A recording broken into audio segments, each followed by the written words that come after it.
Xtra.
Xtra.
let go, you can't. Girl, you know the night is young, let's make it hot. Show me how you whip it, baby, give all you got. Let's dance to the rhythm, stay with the beat. Invite me in, let your body keep me on my feet. Don't let me see the fire me now. Worry me. Oh, we gotta own the night.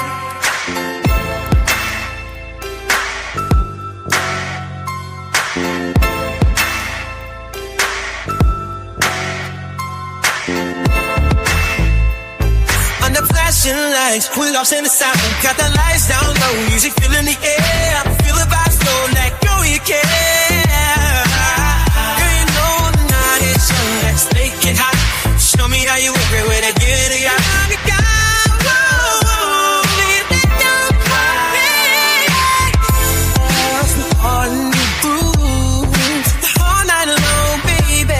Just let your body move. Got the lights down low, music feeling the air. Feel the vibes low, let go, you care. Girl, you know the night is young, let's make it hot. Show me how you work it, baby, give all you got. Let's dance to the rhythm, sway with the beat. Invite me in, let your body keep it on for me.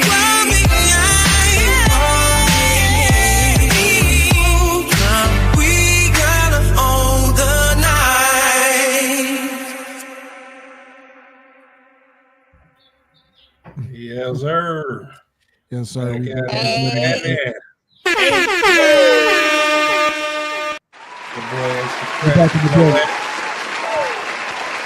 in this bitch. I've been gone, but I'm back. Happy to see y'all. What's up, brother? Man, what's up with y'all, man? What's really going on? What's happening? Hey, I'm in that green salad today, boy. I heard that. So we got Axie back after 2 weeks. Larry been though. Oh man, I had a little slight vacay, man. I had to take a break for a minute. Make sure my health is wealth, y'all. Make sure y'all get yourself checked up. You know what I'm saying? Go to the doctor, do what y'all need to do. Stay healthy. Be there for the kids. Amen. That's that work-life balance. Big man. Yeah. Healthy life. Hey, we missed you, Xtra. The show ain't the same without you, homie. The love. Appreciate it. Real. Back in the lands, boy. Man, we back in here, man. We back in here, man. Man, shout out to everybody that is watching. You could be anywhere in the world, but you're here with us tonight, and we do appreciate that, man. Shout out to everybody watching on Facebook and watching on YouTube.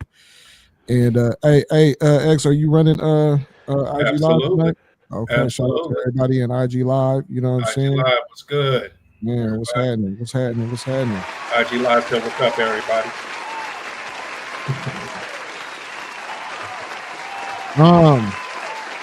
So I got some good news tonight before I run the intro, but baymerica.com is officially open. So you know what I'm saying? You can go to baymerica.com. Yeah. I know that a few folks was asking about it. So baymerica.com is definitely back in the building. So go ahead and shop and support the movement. We got some. I'm gonna show the site in a little while. Some point in the show. What can they get there, L? What kind of stuff can they get there? There's for women we have a Midi Lab tee, and also for men we have a Midi Lab tee. We have a shot glass available. We also have a wine glass available. We have aluminum tumbler, for all those folks that go in the gym or just want to blend. If you blend like me, right. You at a certain age, you start blending, you know what I'm saying? Right.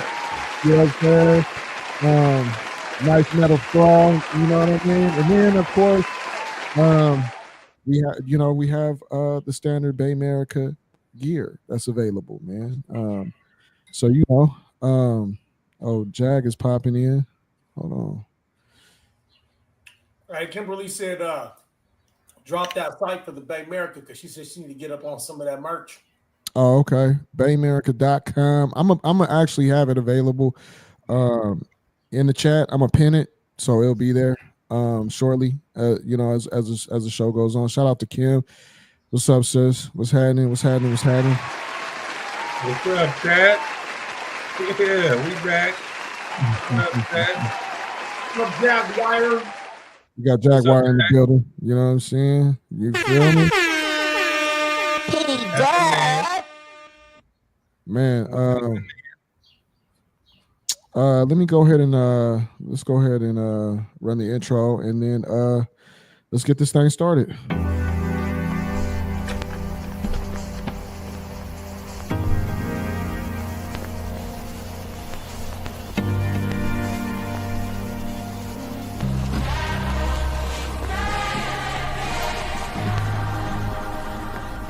The Midi Lab Show.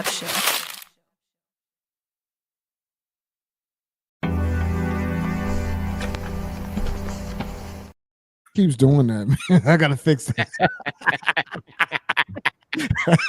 I gotta fix that, even though that's an ill ass intro, though. You know what I'm saying? Hey, drop a 1 in the chat if you think that's an ill intro. You know what I'm saying?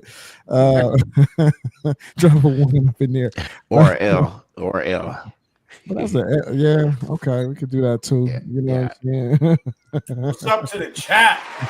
Shout out to the chat, man.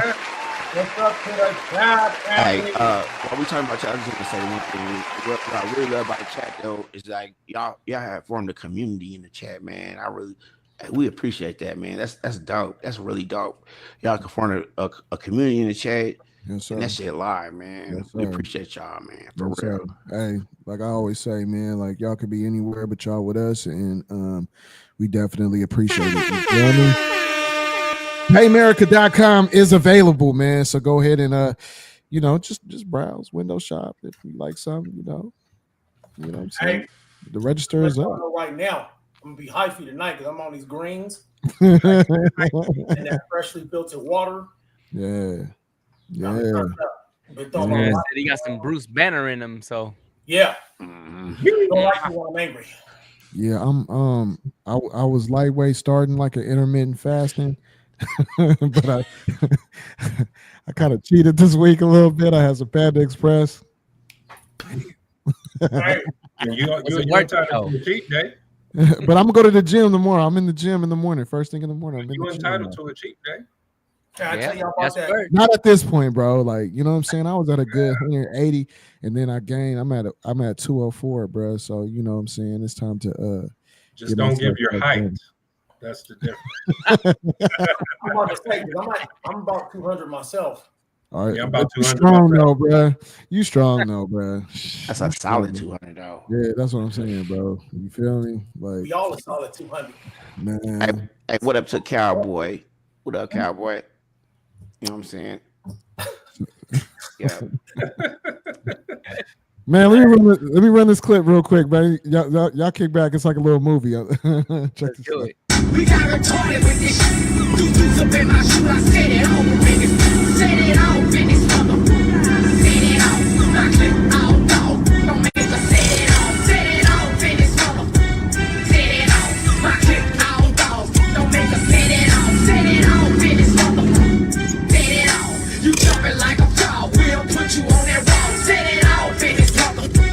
Set it off. My clip all dog. Don't make. Why you pulling me for? For what? Y'all tripping, bro.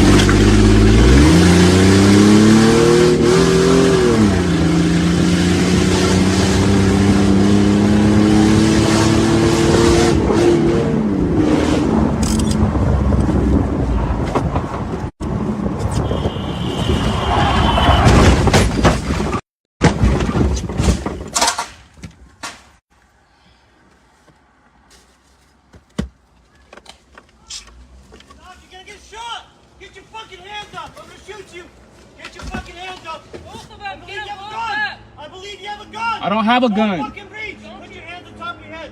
Bro, if you put your fucking hands down, I'm gonna shoot you. Y'all see this shit? Put your hands up now. If you fucking put your hands up, you're gonna get shot. Shot for what? Put your hands up. I don't have a gun. I don't have a weapon. Hands up. Dude, put your hands up. Hey, I'm gonna set the dog on you, dude. I promise you. Mr. Fikes, you have a warrant. I know. If you run, you're gonna, dude, keep your fucking hands up. All right, bro. Dude, keep your hands up. My hands is up, bro. Don't look back at us. Relax. Hey, y'all. I love y'all, man. I love y'all. Turning my live off. The Midi Lab Show.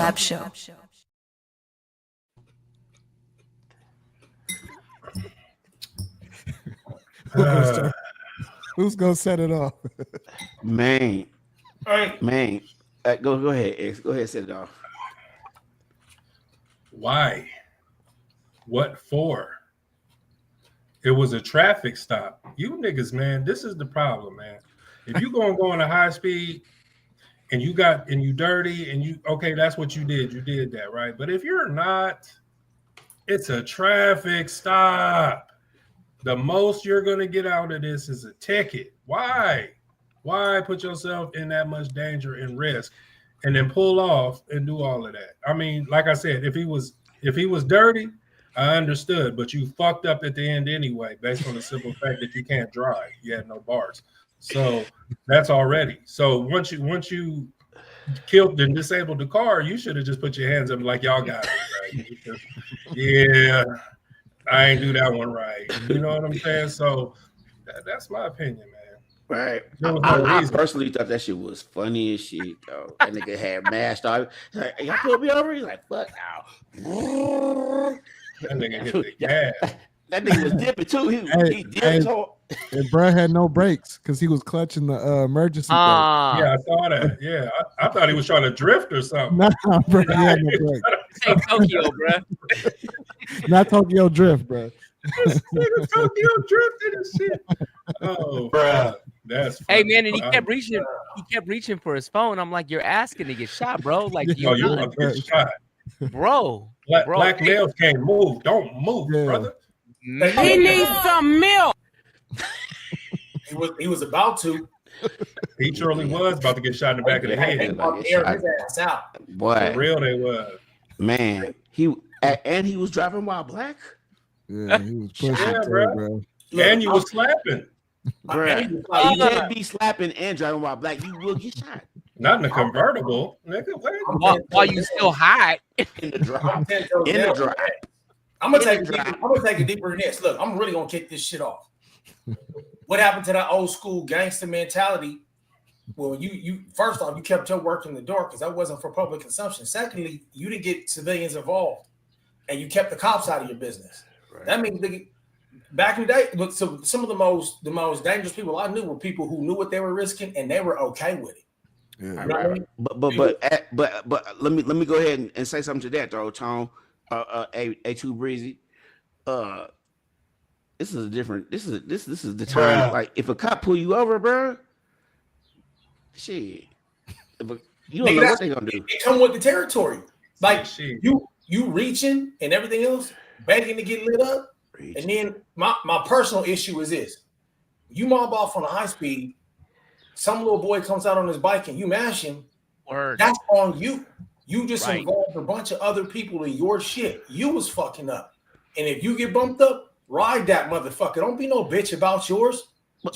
Allegedly, he was high speed. We don't know he was high speed. Now we know he drove off from the cops. He was like, "Fuck, what the fuck? Y'all ain't put me up for some bullshit." We don't know if he was high speed. I ain't seen nothing thrown out the car, so I assume. He ain't thrown nothing.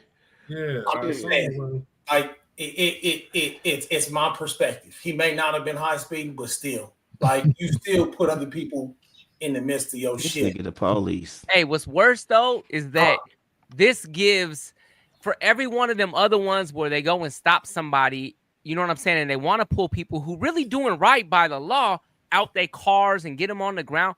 This is the reason why they do that shit. You know what I'm saying? You making it hot for everybody else, bro. You fucking up the game. And all over Yeah. Condoning what he did, but that shit was funny as a motherfucker. I was cracking up. All over a $300 driving ticket, speeding ticket. But I think Brad had a I think Brad had a warrant.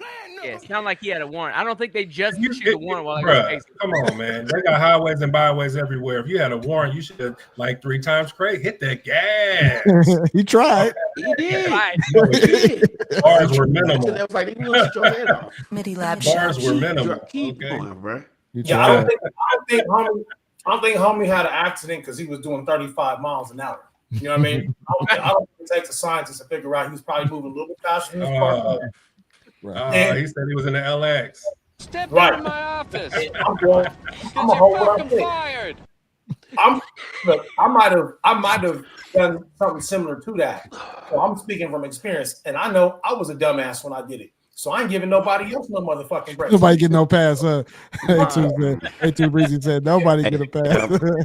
Hey, I give a pass to the person that got bars and that got away. I was like, man, I was just in a high speed. Y'all didn't see me on the news. Got out that bitch.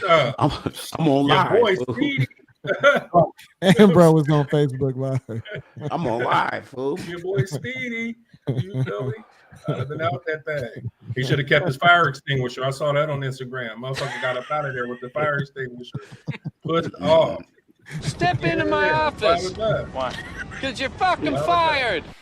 Fired. No bars. Fired. He said, "You fired. Hey, you done. You're done. You're done." He needs some milk.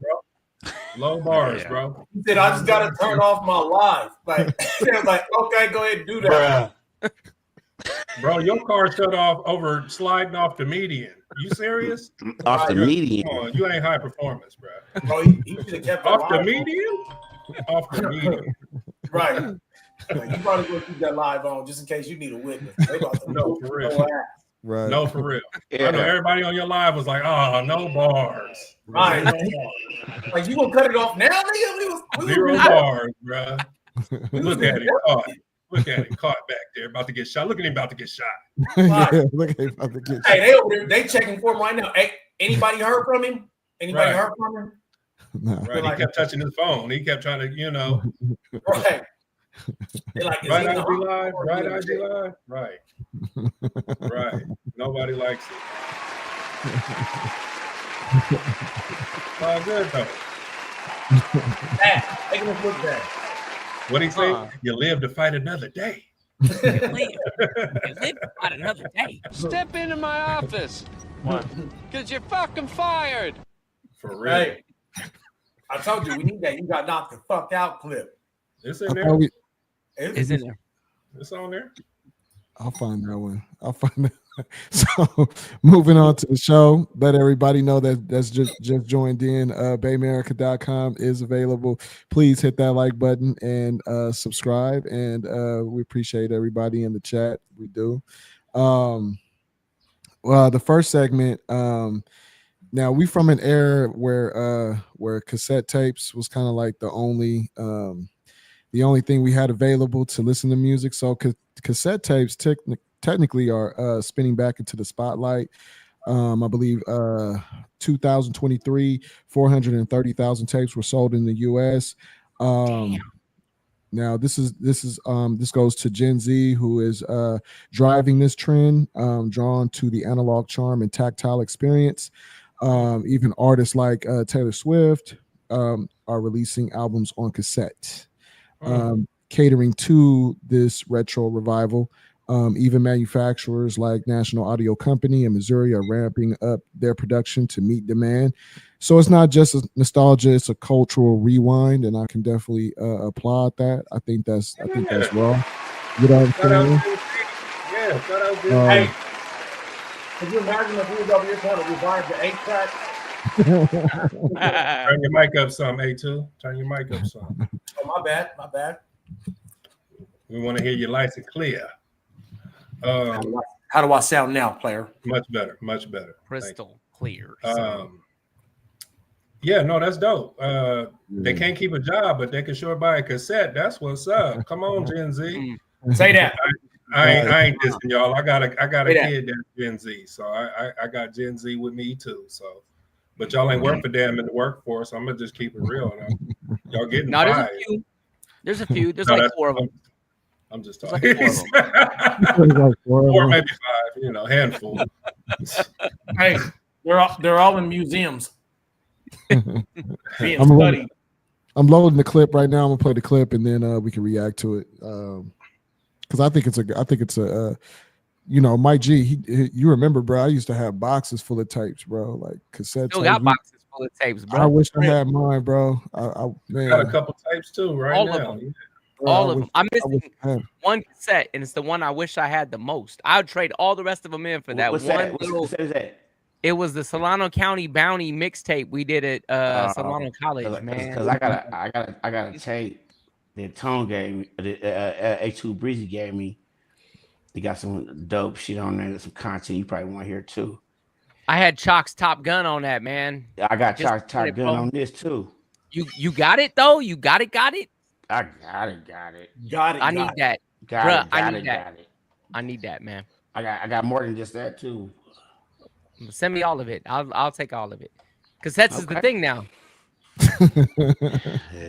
They trying to be. Right. Trying to. Hey, could you imagine? Hey, don't make. Oh, hold on. I got one. And he don't make me grab one. Hey, they over there holding up like, have you seen one of these before, bruh? Like, you could have said no. Right. You know what I'm saying? Like they all over my studio. I ain't playing, man. Wow. Yeah, you got the real Max L's. Ain't those Max L's? Max L, baby. Yeah. He got dub tapes. He don't even got manufactured tapes. He got dub. EDK? Yeah, they don't know that. They don't know nothing about putting the cloth in the holes at the top. And that's how you get dub over it. They don't know nothing about taking it apart, rolling the reel, having the cut, splice it. Yeah, no, come on, bro. It just looked like an A track to all these. You sound like a historian. What we used to do back in the 1900s. In the 1900s. When your song would skip, it wouldn't skip. It would kind of, and you knew to stop, eject, and pull it out slow. Yeah, there was no walking away from the machine while you listen to music and go do other things. There was none of that. Yeah, no. You had to what be about right skip there. to the next track? Facts. You have to fast forward and rewind shit. Hey, or you can take a pencil and do this. Hey, y'all remember how you was on? You remember how you was on standby for when that song's about to pop off on the radio and they announced it? Oh yeah, hit the record. Hit the pause on that record. Right? Like, and you trying to catch it, and then they got nerve to do the radio station, right? Station call, and then do a as they mix into the song. You're like, mother, and bam, you got the whole thing. Right.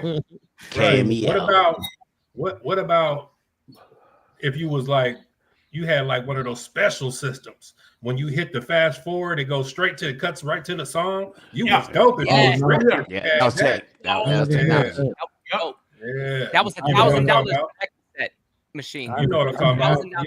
Yeah. Cassette deck. You got the forward scan. I thought I was ill with the double deck cassette deck. You feel me? The boom box.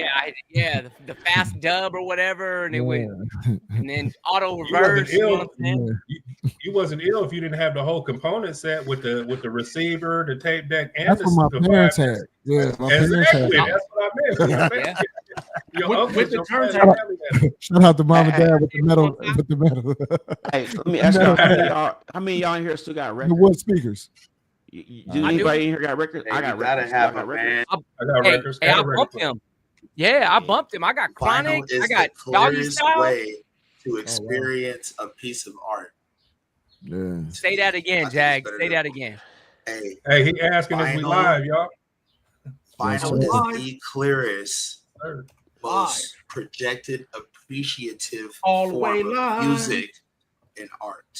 Yeah, vinyl. If you didn't know, go get you a big CD. It's black, and you put a pin on it, and it runs. All right. Yes, sir. All right, here we go. Let's run the clip. Here we go.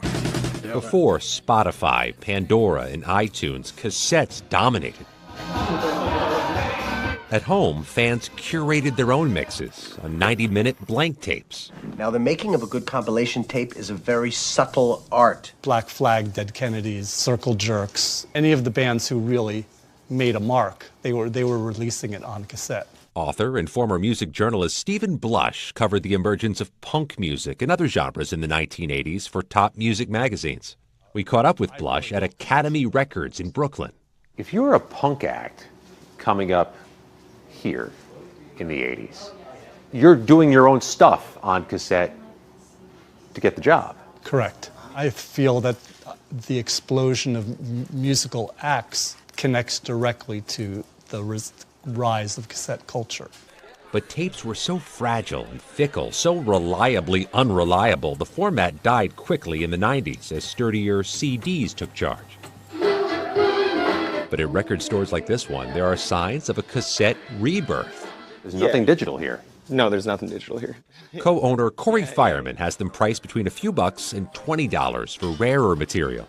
Do you think having like a physical thing that is small, that holds this thing that you really love is real and cool? What types of people would actually want something like this? I think that there's a surprising amount of young kids who want it. I'd say 20-year-olds.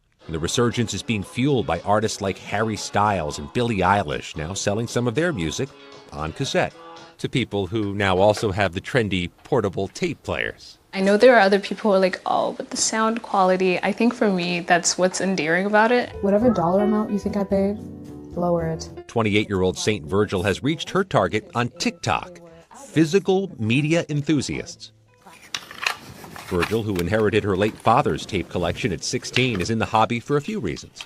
I just love the permanence. When you take, for example, streaming online, I don't know when any platform is just going to be like, hey guys, so sorry about that. We just are not operating anymore. And that terrifies me, not being able to access my favorite music in that way. And that could explain the upward trend in physical music sales. The Recording Industry Association of America reported $2 billion in physical revenues last year, still mostly from vinyl and CDs, but that's up 5% from the year prior. But it's not just about access to music. Chunks of American culture and history were recorded only on cassettes. The Midi Lab Show. Yeah, what y'all think about that? Oh man, truth, facts. Oh, it explains our sentiments versus the Gen Xers and Zers for sure. Mm-hmm. Yeah, oh, all Gen Xers and millennials are just gonna laugh and go, "Oh, y'all back to that again?" Hey, for underlining sentiment, it's like the reason why we're able to josh around with each other so much so and not get sentiment about it is because it's things like that taught us patience. You had to have patience when you wanted to record a mixtape on a cassette. You had to listen to the radio for 2 days straight to hear that one song you wanted or some more songs. You might take a month before you get that perfect mixtape, and then it's irrelevant. There's new songs out. So you had to have patience in order to get what you wanted accomplished, rather than when CDs came out and you just burn and just do what was it, Napster, and everything's at your fingertips. LimeWire. The iPhone or the first Apple. The cassette tape was my first reel-to-reel, because I would just record and rap over layers and layers, and it got distorted a lot as I put more layers on, but I was just still happy with the product that I was doing. I was just like, yeah, that's me. That tape. White Jizzle did have a comment. Do I remember that tape? Absolutely. I'm a Gen Xer. It didn't go far though. That tape was like a middle ground between tape and CD or CD. I think that you can explain that way good, Mike. You know what I'm saying? Because we started with DAT tapes. No, not DATs. No, ADAT. Those were the little. We started with ADAT. We were recording. Oh, the ADAT. Yeah, okay. We had the ADAT. A little different. Oh, okay. Okay. You're talking about the VHS looking DAT. Yeah. We started with ADAT. All right. I still have. Yeah, ADATs. That's. Yeah. I still have them here somewhere. We're gonna hit break. I'm gonna come back with it because I got some stuff. I got 4 ADAT cassette tapes, man. Look like VHS, but they was high quality. Yeah, straight Yeah, up. that was the problem with it, though. It was already in the VHS kind of set format, kind of long and big, and then on top of that, it had a extra panel that you had to push. You know what I'm saying? Like, it wasn't connected to the actual system. Like, you had to have it was like a panel on wheels that would connect into your data. Like, there was a whole bunch that went into that. Like, even back then, 97-ish, 98-ish, I remember saying, like, I don't see this last. I don't see a lot of VHS. I mean, Death Row, they were recording on reels. So reels, baby. 2-inch reels, bro. Yeah, 2-inch reels. Yeah. I want to say that Kendrick Lamar, was it Pimpa Butterfly? That was a whole analog recorded album. So they were using ADATs or reel-to-reels to keep that analog. And I want to ask, and even for the musicians in the chat, I mean, do you prefer digital sound or analog? Because for me, I love analog. Just sounds so real. Analog, bro. Way more It's not warm. virtual reality. It's like playing a record. Like when you put that needle on the record and you hear that crackle. That pop.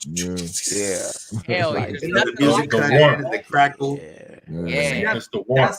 I think that's nostalgic for those of us that remember that as a marker for us, like a psychological marker. When you hear that pop off, right? When we was listening to some old school albums, you heard that kick off, you knew, right? You almost knew to count in between that crackle and the coming on.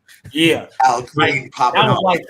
like oh, you know what I mean? Like the attention getter, it grabs you. Hey, and I don't know about the rest of y'all, but I knew I had from the time that I heard the crackle to the time that the first note was played to grab me a rag or a duster and start cleaning in the house. You know what I'm saying? That was Sundays for us. It was time to clean. That's what that meant. Hey, if we still do that.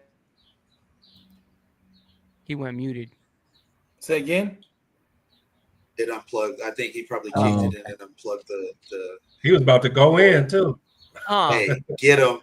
He was about to get go him 18. in. Well, I said we still do that here, like on Sunday mornings. We put Anita Baker record on, cook breakfast. You know what I'm saying? That's like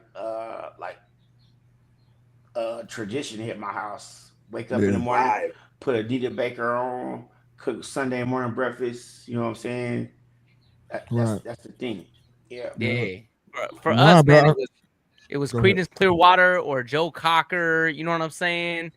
Maybe even like some Earth, Wind and Fire sometimes, man. Chicago. You know what I'm saying? Like, what about Thriller? Oh, Michael Jackson Thriller all day long, bro. Sure. If you had that player, the vinyl player, and you wasn't bumping Thriller. It was a lot of funkadelic. Off the wall. If you're gonna talk about Michael Jackson, Off the Wall, that's Quincy Jones. So slept on. Off the Wall is slept on. That's like hey, what you said, X, about funkadelic. I said it was a lot of funkadelic and Rick James, or Marvin Gaye though. Marvin Gaye had the best. Don't forget, Carl wasn't quite right. Loofah. Oh yeah, you can't do that. Big Loofah, not little Loofah. If this world was mine. Right, there we go. Yeah, go ahead, Dad. Yeah, Loofah. Carl wasn't quite right, Loofah. You know what I'm talking about. I had to find a happy place, bro, because when you said VHS, you brought a whole ass whooping back into thought, dog. Hey, I found out you could treat the VHS like you could treat the cassette tapes, right? And you could record. Bro, I thought I was slick. I tried to record some Dragon Ball Z. I messed up and recorded it over Def Jam. The free HBO weekend that she done waited for longer than I took to make my mixtape. No, you didn't. I accidentally recorded under. Bruh, I never touched a VHS again unless I bought it. That was it. That was it. Yeah, that was Kathy 18. That was Kathy. Wasn't no waffles for 2 days. Hey, Kathy could get away with anything. I'm not arguing with Kathy, so I don't care what. So you say Kathy, my eyebrows went up, and I'm not arguing with Kathy. I'm not even this cousin no more, y'all. Step into my office. Why? Because you're fucking fired.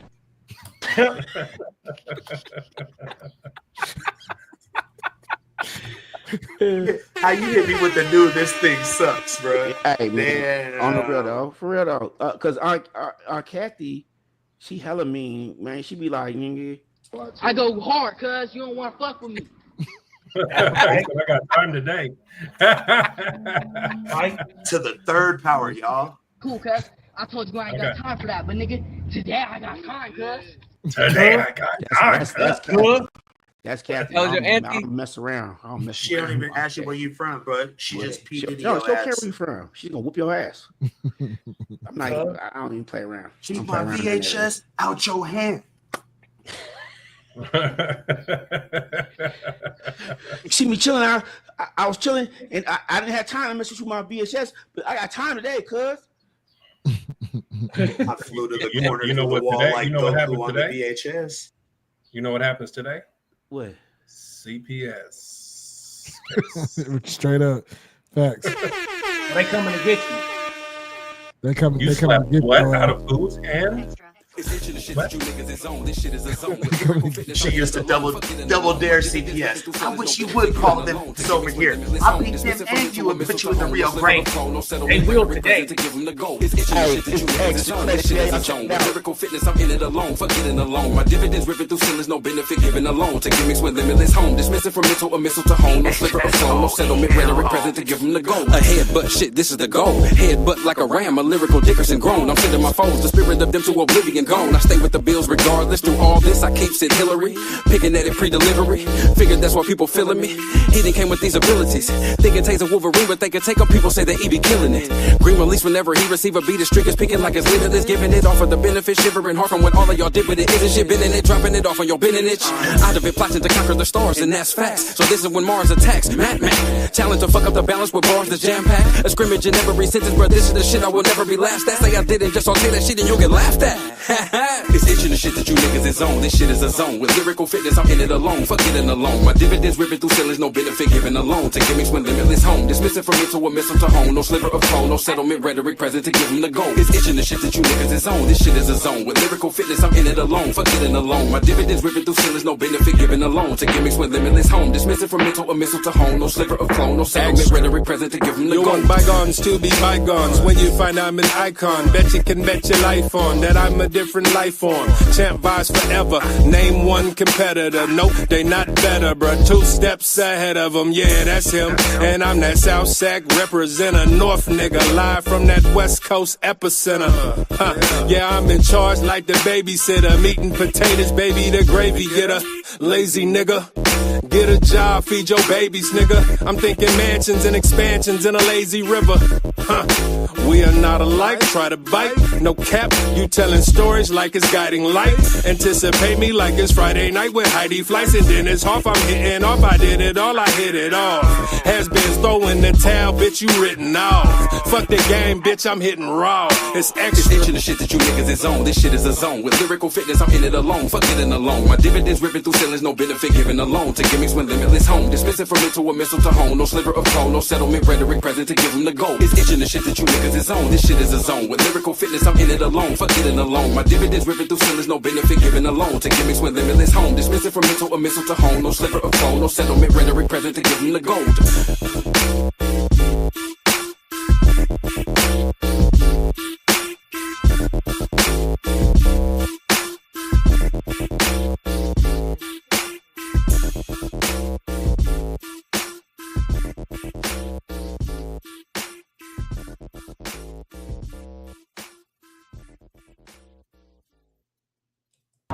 Before we get down to the jail, are you hungry? Because the jail won't feed you. I'm being super nice right now. Before we get down to the jail, are you hungry?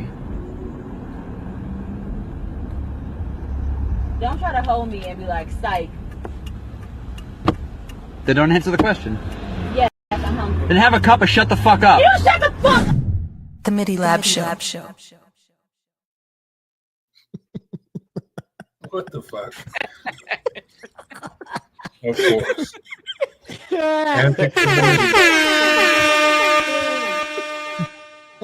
Have a tall cup or shut the fuck up. You hungry? Tell you that bologna sandwich. Tall Shut the fuck up. Hey, welcome back to the Midi Lab Show Thursday nights, man. Make sure you hit that like button, that subscribe button. We do appreciate y'all. I want to just take a quick moment and just thank all the because Mother's Day is coming up, so you know we got to give shout out to all the mothers out there. You know what I'm saying? You feel me? So X, man, how you been feeling, bro?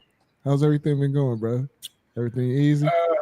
Yeah, everything's been cool, man. I had a doctor's appointment over the past 2 weeks, man, and I found out I'm getting older and I need to change my diet. Okay. Yeah.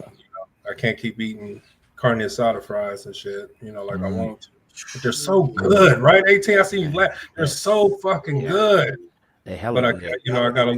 Chili to put on. I'm in my 40s now, so I gotta leave them alone. Breezy, out here they call them Cali fries. Ooh, man. I got you. I call them tasty fries because I want them right now. You see what I'm saying? But wouldn't that make them right now fries? Right now fries. You know what I'm saying? You said though, you said you found out from the doctor that you was getting older. No. I'm sorry. Maybe I said that wrong. I'm getting older. And I found out from the doctor that I need to change my lifestyle. To understand that he is and come into realization. Whenever the doctor got to tell you that you're getting older, that's when you know you're over the hill, bro. Oh, we were saying the same thing twice. Okay, right. Yeah, that's it. I am. Yeah. Okay. Join the club. How you getting on the man younger than all four of y'all to the left? Join the club, bro. Join the club, bro. Hey, but you know what though? I'm joking, but for real, man, I've been in there, and they like to come with that bullshit, like, oh, well, you're getting older. No, you gotta be really. Are you serious? You what? Don't say. Me? I was tripping. I thought the grace just happened today, man. Like what? I'm like, nigga, that's what all them birthdays was about. I said I ain't got the Benjamin Button. You see, X, what had happened was you went in and he was looking at you like, oh, this young fella right here. And he looked at the charts and he was like, 40? Why you look so? And he had to give you a little hate, bro. Give you a little hate. So y'all heard that, y'all. He said 40. Okay. We'll stay right there. Yeah. He said 40. Y'all heard that? That's the yeah. That's okay. That's how he felt. Okay. Yeah. All right. So, you look at though, right? Rock. Yeah. Acknowledge. Right. Yeah. Is that you see? You know what you're saying. See, I like when you get on that red pill shit. See, you know what you're talking about right there. Right. I had to troll a couple of weeks. You got to have some fun. I was missing my man X, and I was conflicted. So I was like, hey, faces. Right. Midi Lab Show. I still want to talk about how the doctor's diagnosis was about you getting older. Oh man, you know what I'm saying? Hey, did you hit him with is this what my insurance money is paying for you to come up with stupid shit like that? Pretty much. I'm like, man, I've been let down by the whole educational system. If it took me to have to go to a damn doctor visit to find out that I was getting older. Bruh. Yeah, I know, right? And I'm paying for this. I'm saying. I should have got this in school. What the hell is my tax dollars doing? What's happening? Right. These old burden ass niggas. Come on, Breezy. Come on. I see what you're doing. You see what I'm saying? Doctor, is there anything else you need to tell me? Right. About my biology? How long does my dollar go for this conversation? Right. Okay. Did he mention any oregano oil? Oil of oregano? Did he mention any of that? He did. When he told me to stop eating spaghetti, that's when he brought it up. That oregano. Oh, and he said stop eating olive oil too. It's bad for you. I bet he told you that. Oh, stop eating spaghetti. Hey, all that healthy shit, they keep you away. They tell you drink coffee, then don't drink coffee. Eat margarine, don't eat margarine. Smoke cigarettes, don't smoke cigarettes. Drink 8 cups a day of water. Oh, wait. Actually, let's roll back on that because that might be too much. You pissing away all the nutrients that's in your body. Hey, do every day. He slid into the appointment like this. He was like, you know you're getting older, right? Like that's all he had to say, bruh. It's right here, sir. Right. Page 3, if you look in that handout. Yeah. He said, You no longer piss. Now you urine. And he took a wild shot. Bro. Like, do you eat French fries? I do. You're gonna have to stop that shit. That's the problem right there. Some damn French fries. Hey, but X walked in there fresh out the gym like this. That's it. Is it the French fries, dog? Yeah, it's the French fries. It's the French fries. Are they using peanut oil? Fuck. I knew Are it. they Stop potatoes? coming in here looking so young and intimidating. Let me find something to tell you what's wrong with you. Is it the potato French fries? The ones that those ones. Yeah, right. those. Yeah. Yeah. The ones that grow out the ground? Yeah, they are.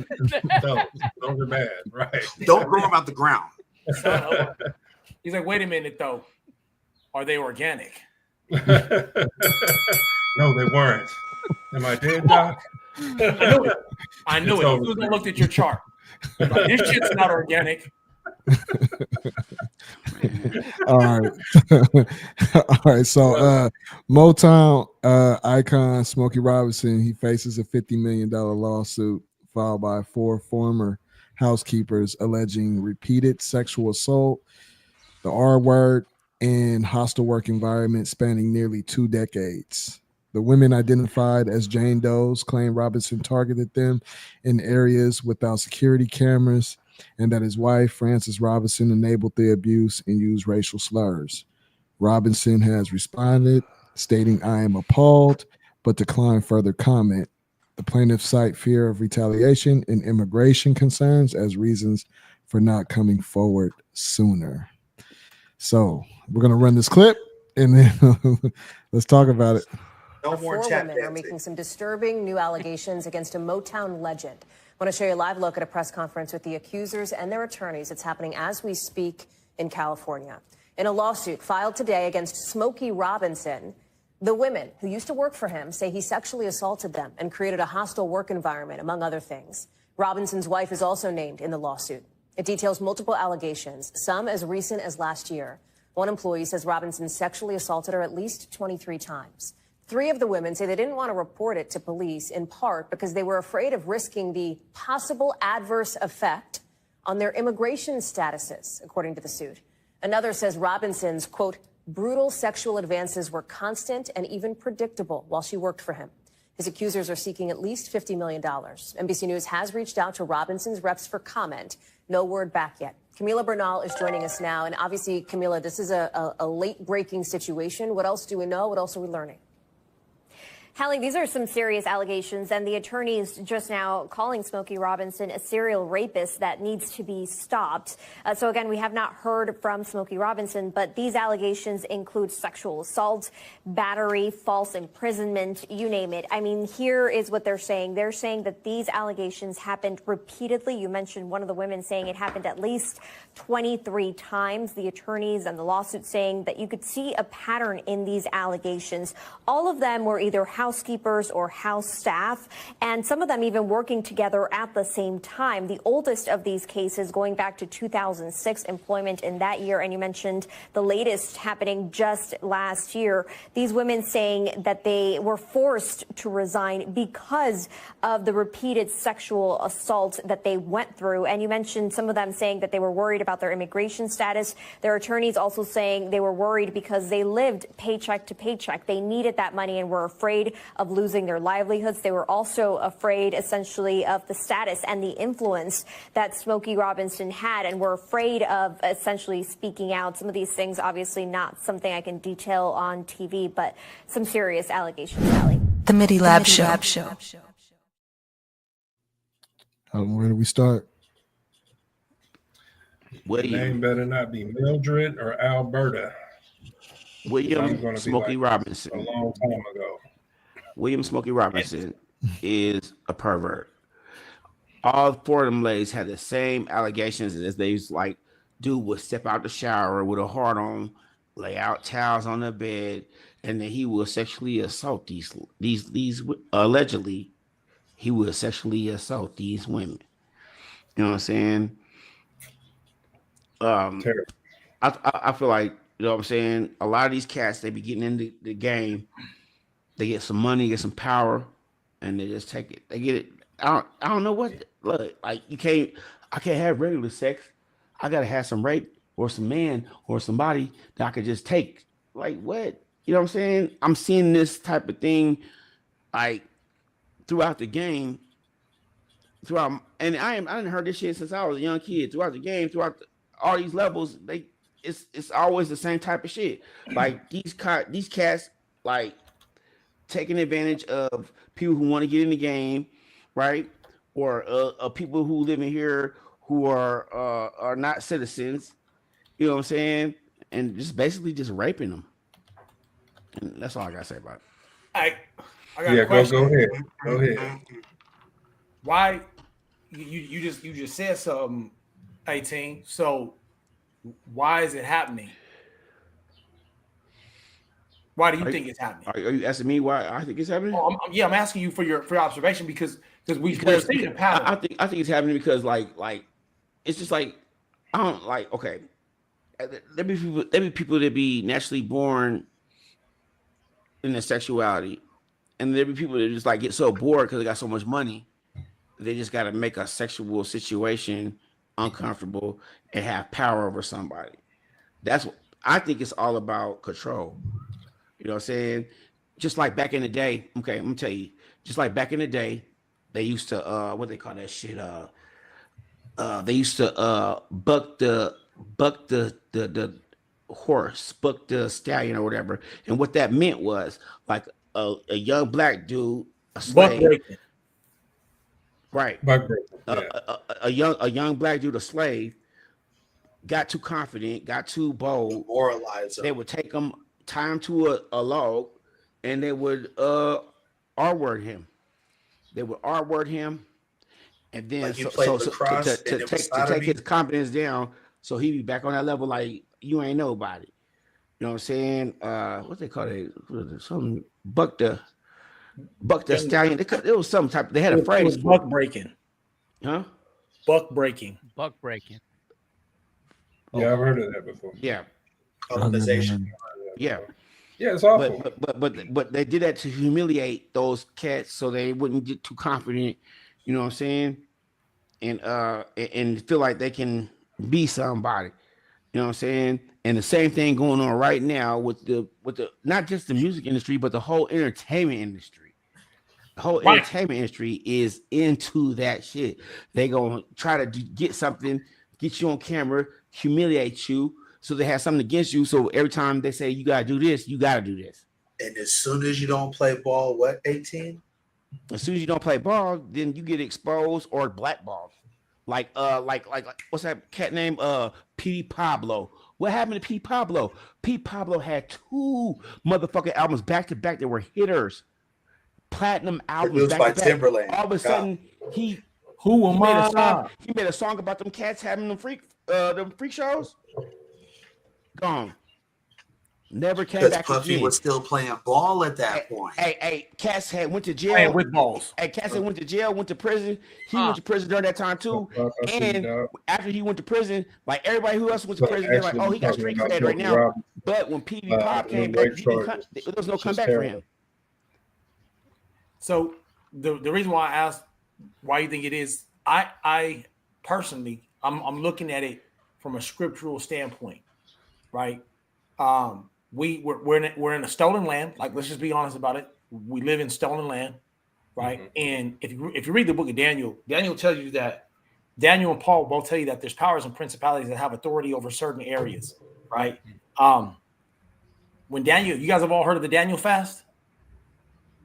No, explain it. Yeah. Okay. So the Daniel fast is a fast in the Old Testament, in the book of Daniel, where Daniel prays to the Most High over an issue, and he says, I'm going to go into a fast until I receive my answer. His fast at that time was only eating vegetables. He ate nothing pleasant, nothing that was seasoned, no meats, drank no wine. So it was vegetables and water. He did that for 21 days until the angel showed up to him. And the angel told him, hey, I'm glad that you waited because I had to fight against the prince of Persia.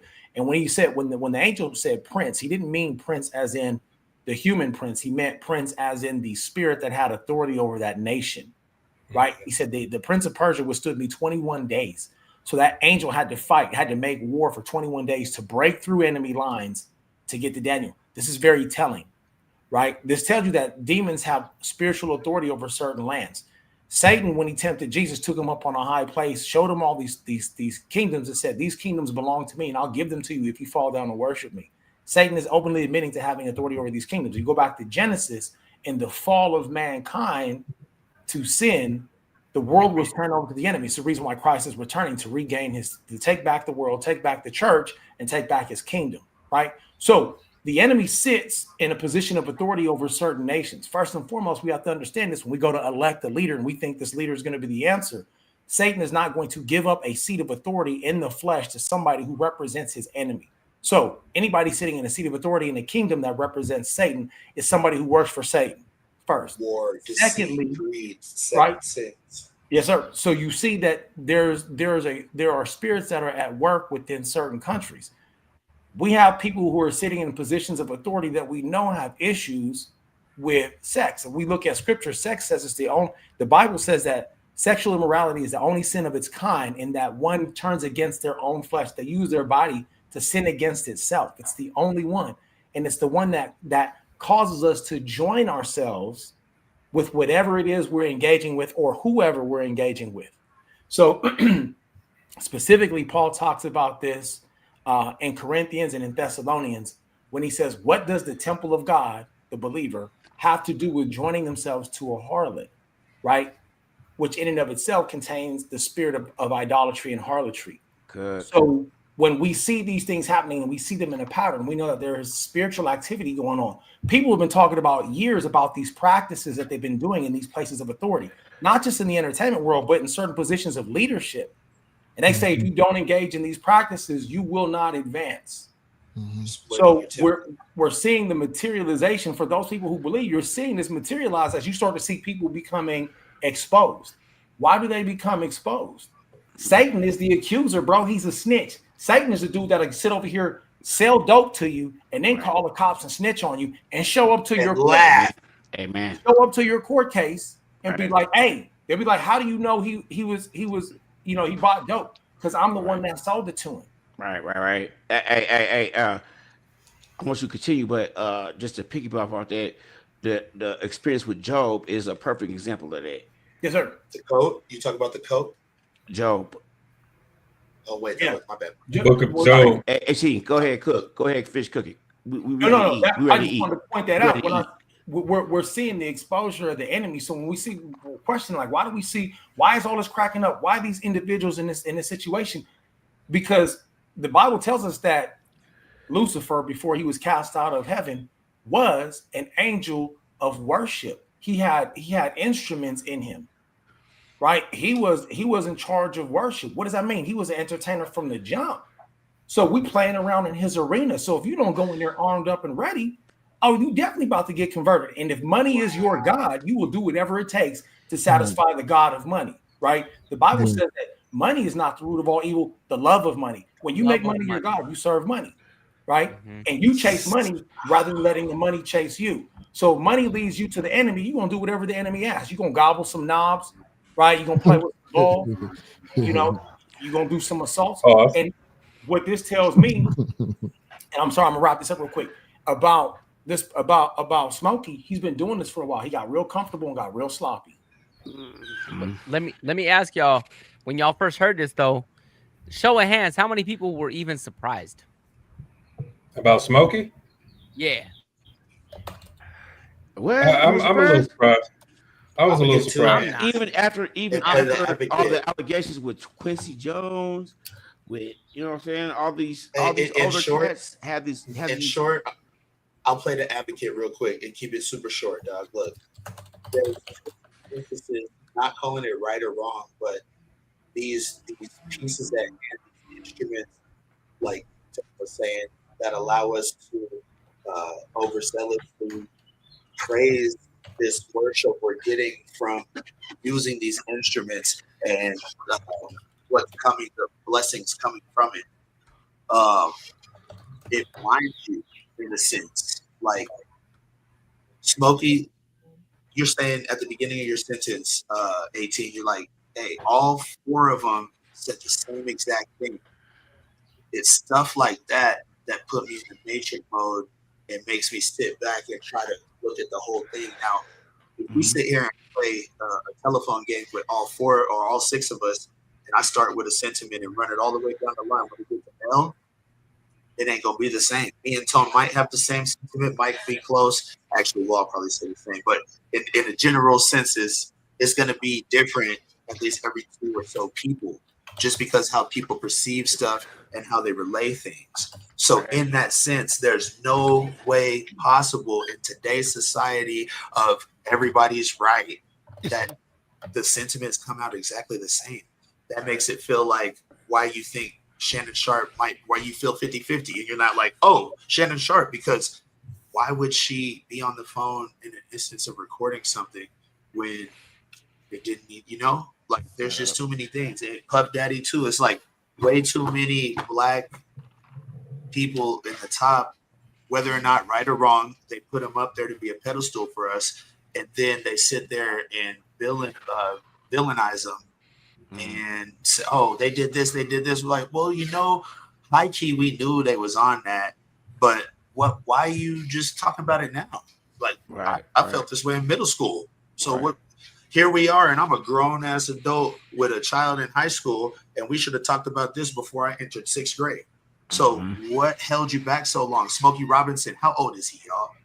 What 99. Took him so long? And don't tell me no because he got power and he prevalent. That man old as hell, dog. And the Me Too movements and the way people are right nowadays, there's no way possible that you could tell me that it took them this long after they convicted Matt Lauer of Me Too's.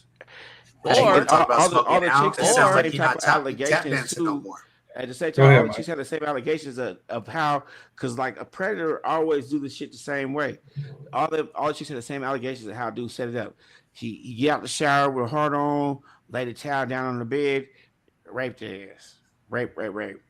Look at his victim. victim. You got the same sentiment as them. Ain't no difference. Right. How could you be so perfectedly? But and he's paying a minimum wage. Look at the victims though. He taking advantage of them. You know what I'm saying? It's not somebody you know. You know what I'm saying? Somebody you growing up with. You know what I'm saying? Who damn show. If they from out here in the flats, motherfuckers is talking. You know what I'm saying? They ain't keeping quiet. They be like, hell no, this motherfucker didn't expose himself to me. Nope. Nah.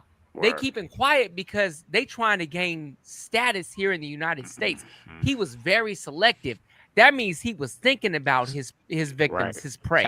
This dude on the prowl, bro. You know what I'm saying? Every predator knows how to identify their prey. And that in itself runs deep. And the other thing about this temple I'm talking about, real quick, let me spit this out. But there always has to be a sacrifice. That's one thing about serving the enemy.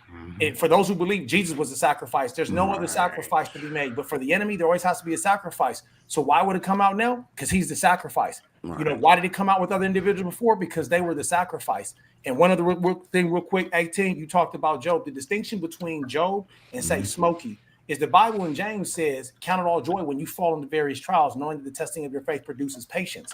But let patience have its perfect work in you, that you may be found perfect and lacking in nothing. The first part of that statement is count it all joy when you fall into various trials, meaning when things come upon you, not when you invite them upon you, right? Smokey brought this upon himself. Job just happened to be innocent, righteous man. Satan came against him. Job came out victorious. I highly doubt that's going to happen for Smokey. Word. Hell yeah. All right. Hey, thank you. Hey, Tyrone, you be cooking up a nice meal, man. Yeah, straight up. It's delicious. Straight up. He be having me set my alarm on Saturday to get to church. Hey, I want to say this one thing. I know we're about to move on to another topic, but I just want to say this one thing. Yes, sir. Because we're on another mission right now. Hey, the store is open. Eldon opened the Bay America store. I need y'all to go ahead and go on the Bay America store, get you some content, get you some swag. You know what I'm saying?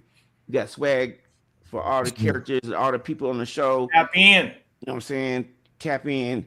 You know, if it ain't there now, it's gonna be there later. So just go in, get you something, grab a t-shirt, grab a glass, get you a whiskey. You know, drink with us. Just drink it. Get you a whiskey glass. Drink with us on Thursday. Hey, Bay America. That's the brand. This show is brought to you by Bay America. That's the brand. Bay. Get you some, man. That's all I had to say. I'm sorry. I didn't want to interrupt nobody. That's good. They some looking ass niggas lurking through the door like a nigga won't get them. Feel safe. They some looking ass niggas lurking through the door like a nigga won't get them. Feel safe. They some looking ass niggas lurking through the door like a nigga won't get them. Feel safe. They some looking ass niggas lurking through the door like a nigga won't get them. Feel safe. Feel safe. If you hear it, this it's a bit too late. For my shotters, hold up block, hot stock with the fully on toppers. And ain't nobody can stop us. Put respect on my name, boy, give me my propers. My kids eat steak, expensive pasta and lobster. I'm on go, my life's more like a movie or mobster.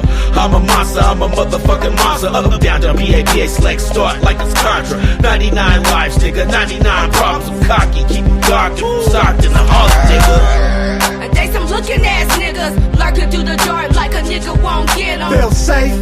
They some looking ass niggas lurking through the door like a nigga won't get them. Feel safe. They some looking ass niggas lurking through the door like a nigga won't get them. Feel safe. They some looking ass niggas lurking through the door like a nigga won't get them. Feel safe, feel safe. If you hear it, this it's a bit too late. This is for my shotters, hold up block, hot stock with the fully on toppers. Looking ass niggas, some male seven squares. Got no equation, no answer, they just there, sucking up there. Swear they don't care, but all said and done, they shouldn't be here. He kept us quiet, nothing like a rat.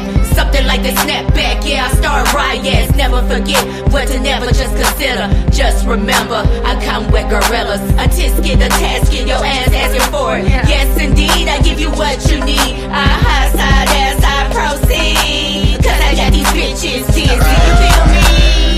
They some looking ass niggas lurking through the door like a nigga won't get them. Feel safe.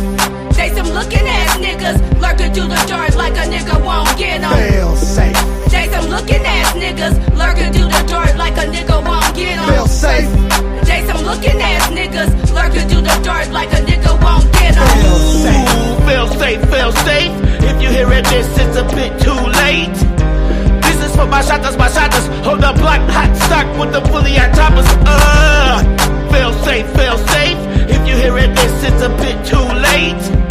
This is for my shotters, hold up block, hot stock with the fully on toppers. Please rise for our national anthem. Open up the safe, bitches got it out the safe.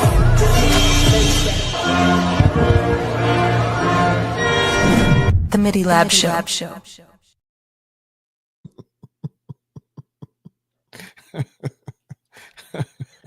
Yeah.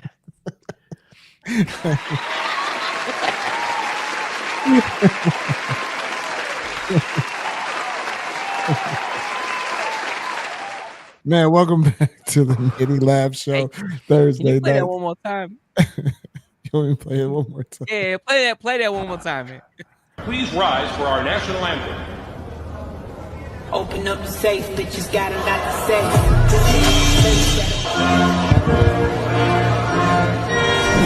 The Midi Lab Show. Knew what they was doing. This kid was on there. As I slide this in Was that a candle at Levi Stadium, bro? I don't know. It looked like Levi Stadium. It looked like Levi Stadium, man. I would have thought it was in Jackson, Florida. Like, bruh. Jackson. Fucking thing sucks. Hey, Breezy, you muted, Breezy, brother. I think your mic muted. Yeah, I'm good. My bad. Yeah, somebody hit the wrong button, bro. You gotta label that shit, man. They got channel set labels for a reason. All this Bluetooth, all this They got a new Bluetooth anthem? technology. I think it was just a Bluetooth spoof. Bruh. A Bluetooth spoof. Hey, 18, you got the dreads hit. Oh yeah, I mean the dreads on point, man. You know what I'm saying? You know, bro. I see you, bro. Hey, listen. They was over there on some 18 messing with that sound at the stadium. Probably back there on that red cup, letting them Shike and Dres and hit the wrong button on accident. They Straight forgot up. the fail safe. That's what happened, bro. That's what happened. Black folks in charge or was white folks in charge? And then the sound manager had to dive across 3 chairs to hit the other button. Like, what you doing? Whack. I was like, I thought we was about to get hypey. Hey, yeah, he was in the middle of the first bird. That's all. And then when he was down with the knees bent, he was like, "Oh, I had to hop up and get to the intercom." That's why I don't be fucking with black people, man. Jack, what'd you say he was sipping Thunderbird? Hey, doing the furl. He was doing the furl. Okay. My man was in the middle of the furl, and he older, so when he got down to the knees, he's stuck. Then he realized, oh, this is on air. You want to talk about throwbacks, cassette tapes, and Thunderbird? Oh yeah, no, I got something for y'all for the Thunderbird, but hey, so I'm not sure if y'all knew, but Outkast, they've been inducted into the Rock and Roll Hall of Fame. Yes, they deserve it. So Outkast, as we know, they've definitely had a legendary career. They also redefined Southern hip hop and shattered genre lines. Andre 3000 and Big Boy step into the Rock and Roll Hall of Fame from the streets of Atlanta to the world stage. And they brought the South something to say. Remember that from The Source. They blended funk, rap, soul, and imagination into pure innovation. I mean, their pop hits like I guess like Hey Ya and Miss Jackson. You know, those are probably one of their biggest hits. You know, I have some other ones that are some of my favorites. Maybe we'll talk about it. So today we just want to honor Outkast. You know what I mean? Give them their props and definitely give them their flowers. So let me just go ahead and just run the clip and we can react to it. Okay, it is a huge year for the Rock and Roll Hall of Fame, and Outkast, if you haven't heard already, is making some big history. The Atlanta hip-hop legends known for hits like Hey Ya, Miss Jackson, So Fresh, So Clean, and many, many more are part of this year's new class. They're breaking barriers in a lineup that's otherwise packed with classic rock icons. Outkast now joins 6 other artists getting inducted this year, including Chubby Checker and Cyndi Lauper. We sat down with Atlanta-based author and historian A.R. Shaw to talk about what this moment means for the South and really music history in general. They pretty much opened the door for an entire new generation of artists. And, you know, post Outkast, you get major artists such as T.I., a Jeezy, a Gucci Mane, a Ludacris. What Outkast did was they allowed artists to express themselves and to be creative. And if you look at Atlanta's hip-hop scene in terms of just how it compared to other cities, Atlanta always was more innovative in terms of sound. It never really stuck in one place. The artists always came up with different subgenres of music, whether it was trap music, whether it was crunk music, whether it was snap or futuristic swag. You saw so many different flavors coming from Atlanta, but that all stemmed from Outkast because Outkast was a group that pretty much they embraced creativity. And he is so right. That ceremony will take place on November 8th. And the big thing is that Outkast were really some of the first big superstars out of Atlanta. So all of these people that we talk about that came after them, they all really, pay homage to Outkast. They started it really. They set a blueprint. They have spanned generations of people and even genres. People, like we were talking about, if they didn't necessarily like hip hop or rap, they're what some people would call like a crossover artist. Yeah. And they got in on their first year of being nominated. That's huge too. A lot of artists don't get that. The Midi Lab Show. There's so many things wrong with that. Super dope. My favorite rapper ever is 3 Stacks. There's nobody better than 3 Stacks. Man, he sucks, bro. He sucks. He sucks. What you feel like him about Kanye and Ego? I mean, hold on. Kanye Hold on, Mike. What you say, Mike? Hey, take the thing down so I can see my face. I'm trolling, bro. I'm trolling. Hey, that's take the thing down so I can see my face. No. What'd you say, Mike? You said what? I'm trolling, bro. Hey, that's dopest rapper ever South. Dopest rapper ever from the South, in my opinion, bro. I know everybody give flowers to Lil Wayne. Andre 3000's that dude, boy. Andre Benjamin is that man. You know what I'm saying? That dude is the man, bro. Yo, check it out. The Check it man, out. bro. So Thank you. You kicked it off, so I'm gonna go ahead and say it. What's your favorite Outkast album? Go ahead. Mine? Oh, Aquemini. Everybody. Aquemini. My Southern Him and I. Playlistic, Funky Black, L. Funky Playlistic, Cadillac Music is my Guess favorite. what mine is? Yeah, L. Well, it's a draw between Aquemini and AT Aliens. AT Aliens is a dope ass album. AT Aliens, bro. Yeah. AT Aliens. Man, AT Aliens we all brought me in. Okay, for me. So I gotta revise it. AT Aliens is probably my favorite one. Aquemini is a dope album, but AT Aliens, because what Aquemini gave him was 5 mics.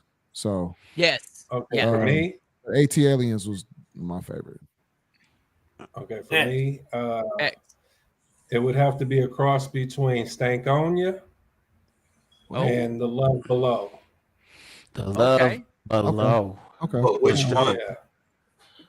Hey, The Love Speaker Below. Box and The Love Below You can was even add speaker box in it. It's a joint project. It's I considered guess, dope. but we know which dope one we was project. listening to. I'm just gonna keep it. Hey, I'm just ask gonna- everybody in the chat. Let us know what your Yeah. favorite Outkast record is. Right. Hey, but you know what I'm saying? I'm gonna keep it real, bro. It's great that Outkast got this. They deserve it. But also, let's talk about who put them there, because Organized Noise, for motherfuckers who don't know, that was probably my second favorite hip-hop producing group of all time, man. Them motherfuckers were so hard, dude. Everything that they touched was real. It was gritty. It was mean. It was nasty. Dirty. And I agree with you as far as second, because like the first is. And I know y'all Mike gonna hate- Mosley and Sam Boston. Y'all gonna hate me when I say this, but the first is that fool Mike Genius, man. Can't nobody in the game like match how artists do like Mike Genius do, bro. He can like match exactly how you rap to his beats, man. There's nobody else like Kanye, that, bro. What did you say about Kanye? I know how you feel. Let's go. No, I'm talking about rap teams, though, man. I'm talking about production teams. Me too. I mean, Production teams, man. When it comes to production, like real talk, man, it's so many people that go unnoticed in that field. I mean, you got Beats by the Pound, who without them wouldn't have been no limit. You know what I'm saying? You got homie, and I'm sorry, we were just talking about it. My boy that was doing a lot of doing a lot of work for Tupac, Hispanic brother. Yeah. You know what I'm saying? Why am I drawing a blank? I don't know why. I was just looking at that clip about it. Johnny J. Yeah, Johnny J. God. So, it's a rip of folks out there that just been putting in major work, man. And Mike Dean. Yeah. And cool to sit in the back. They cool to sit in the sidelines and not catch nothing. Just keep putting in good work. Got everybody head bobbing. Right. Hey man, That's I'm real. surprised. That's real, because I don't like Future, but when he be rapping, it's just like, yeah. As a group who appreciates he's from Denver productions and things like that. Oh really? I'm surprised none of y'all said or gave shout outs to Outkast. Oh, go ahead. No, bro. No. Jack, go ahead, bro. Nah, bro. Go ahead, Dub. Sorry, dog. Surprised nobody gave shout outs to how pivotal Outkast was as a production core in the South, as they were transcending from Goody Mob to what did they call the Dungeon Family?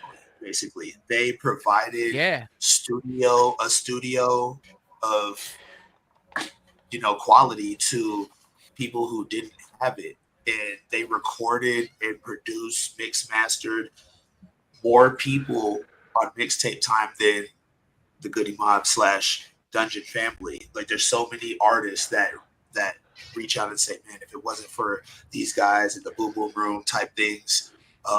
So for a group to be so pivotal in what we hold high production, as well as make these great albums, and for them to be older than Eminem by a landslide and him hit it first, that's why I have an issue with just giving it away right now. It's kind of how I feel. Even though I'm like, I know they deserved it, but it's like, what took so long? Why people who are so pivotal, that's like a life history. You know what I'm saying? But it's not even put in our books. It's like, oh, slavery and performance. Can I ask y'all a question? Like, who y'all think is better than Andre 3 Stacks? As a rapper? Yeah, as a rapper, who y'all think is better than Andre 3 Stacks? Ooh, I mean, that's a very loaded question. That's going to be a whole 20 minutes. That's a super the 20 minutes. That might be 20 hours, bro. Like we can debate this for years. You know what I'm saying? I'm not finna drop no name, but I'm just gonna tell you, it's cats that don't have the notoriety that got fired because they still hungry, and it's not one, it ain't two, it's some dudes out there in their arena, and so that's why it's such a loaded question, because some cats, you know what I mean, in their X-rated, you know what I'm saying, a couple of his songs is fired up because he knows what he's talking about, like he's gritty street, and I mean, just out of California alone, just out of the Bay, you can come up with a list of names, much less when you start hitting every other region, you know what I mean? So it's hard to say. I mean, in relevancy, I would say Kendrick Lamar. And Kendrick Lamar can hang with 3 Stacks. What's that? I mean, if we going for cast that's not around anymore, you know what I'm saying? Pac and Big, No. you know, Pac and Big, and then sure. No. Yeah, that's what I mean. No, bro. Hell no. You think Pac and Big can see 3 Stacks? I mean, definitely. Yes. Definitely. I think. Why is that always the go-to?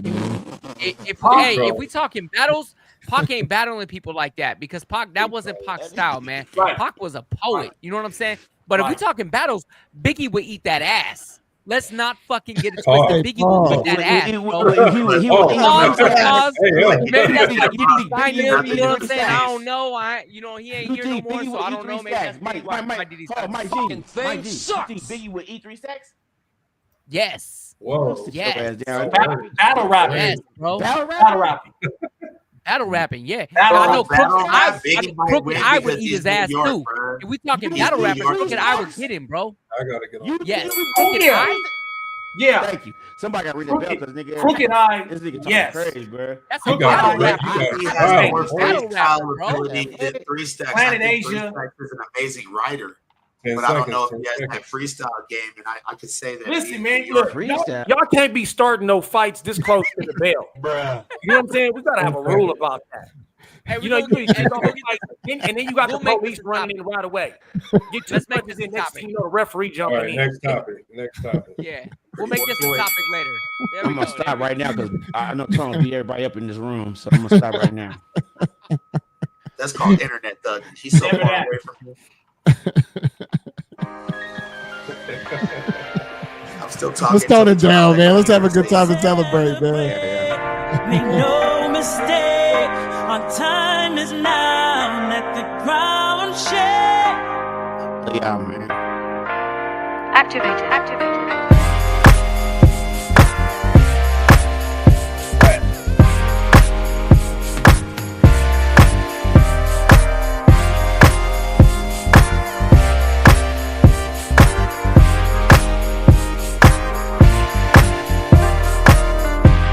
Raise your glass to the stars tonight.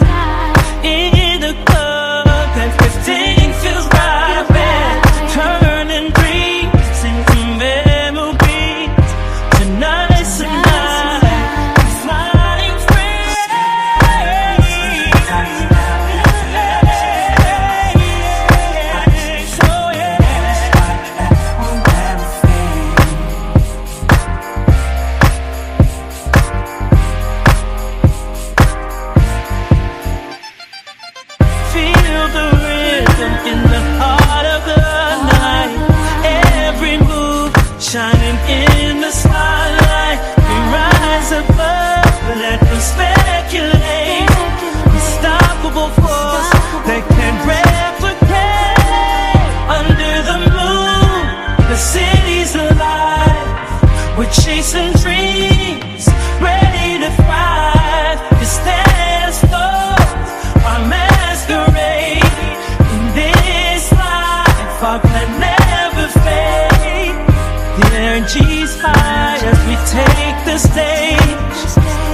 ever be. We turn the page, the lights flash, the crowd sways and sing.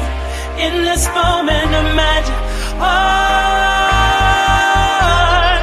tonight's the night. Let the music play. We're here together, no fear in our way. As the page rolls, hearts resonate, while others watch what we end up playing.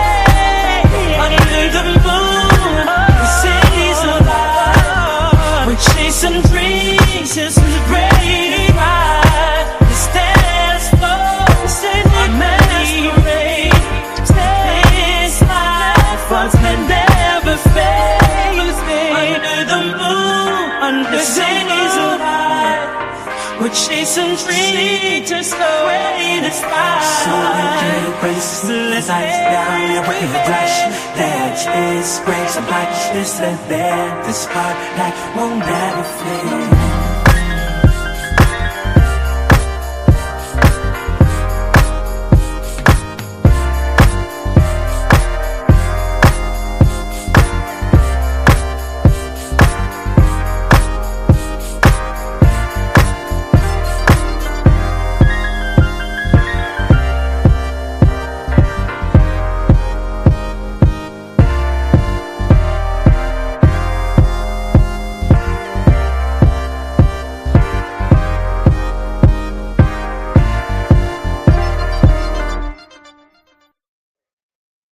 Let's shake 'em up together. Shake 'em up? What's that? It's a great new taste of ice cold Thunderbird with grapefruit juice. Just pour the juice in the bottle and Shake 'em up, shake 'em up. Thunderbird and grapefruit juice. Shake 'em up. that's a shake 'em up. Wow, totally together. Thunderbird and grapefruit juice. Shake 'em up. Now you get some. Thunderbird and grapefruit juice. Shake 'em up. The Midi Lab Show. And we used to put everything in Thunderbird. We used to put Kool-Aid and shit. Shake it up. Remember Thunderbird and grape Kool-Aid? I told you he was black. Man. Hey, me and my boy Jason had many nights putting you need a Thunderbird, a couple of hits. And shaking it up. That's why they called you Sherry Stuff-a-Dick. Ratchet mouth. Hey. Hey, you can vouch for that. Even if every night we put that Thunderbird, put that Kool-Aid in there. Shake it up. Damn. Get it at 7-Eleven. Thunderbird, Night Train. You know what I'm saying? Bruh, I fucked with all of it, man. Hey, that's what I'm about to say. Cisco.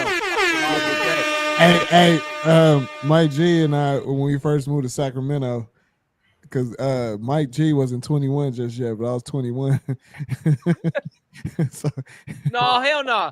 Hell no. Oh, no, you just turned. Oh, you right just after turned. I turned Yeah, 21. Hell no, I 21. was 21, man. What was that liquor store called up the street? What was it?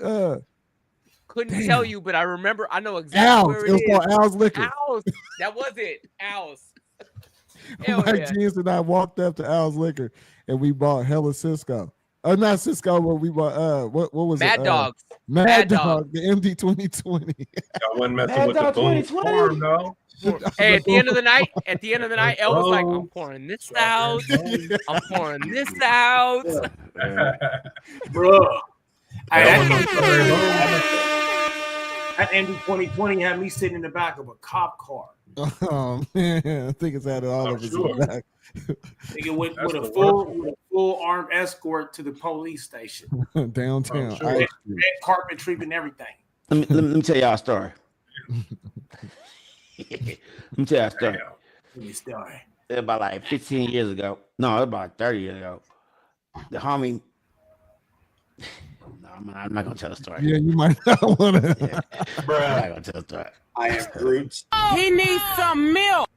This is what I'm gonna say about the story. Shake him up. Hey, no. Hey, Two Breezes, you know what I'm talking about? Nah, man, come on, man. Yeah. Damn, you remember that? Yeah, Two Breezes, right. Yeah. Hey, Teresa though. When we was all youngsters. Yep. Yep. She was there. She was there for that. She was there that night. He needs some milk. My daughter might be watching the show, so Yeah, we being respectful. I'm gonna play the fifth on that one. Yeah. He brought that back. Damn. Yeah. Whoa. Fucking thing sucks. Hey, did y'all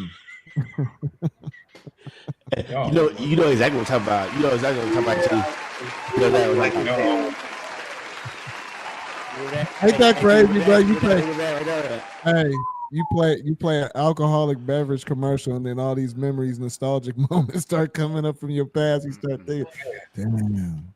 But anyway, Be some drunkards, bro.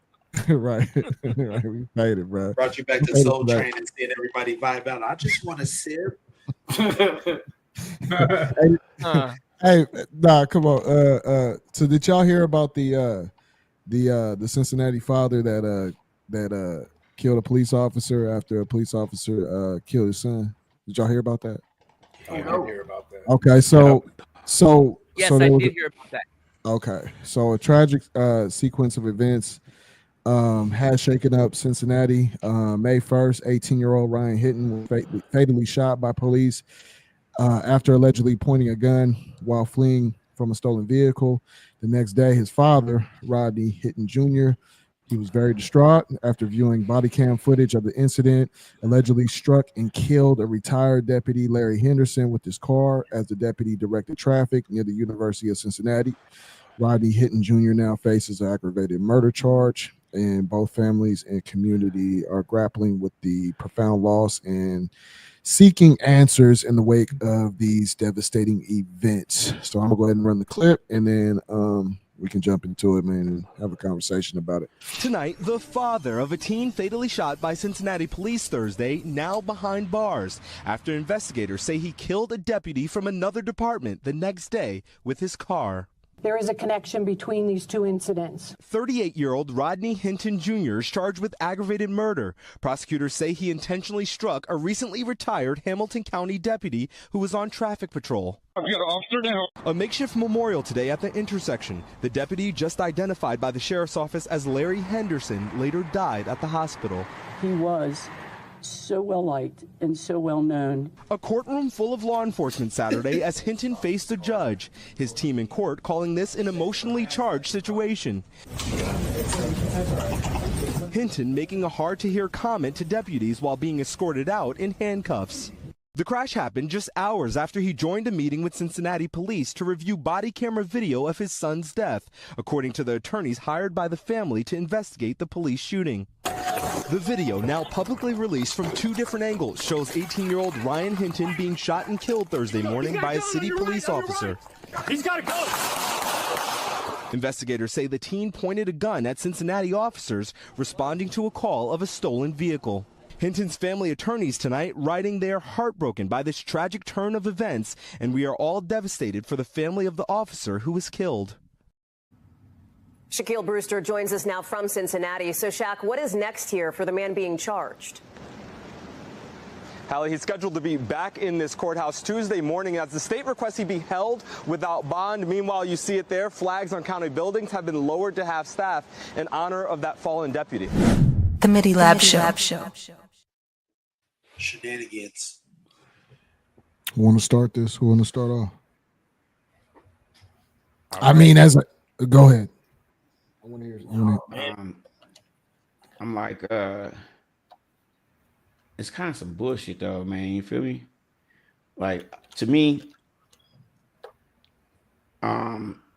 it seems like every time in the media, when something happens to a black person, they go dig back and try to find negative shit and make a negative perspective of the black person, and then if something happens to anybody else, it's just like, okay, whatever.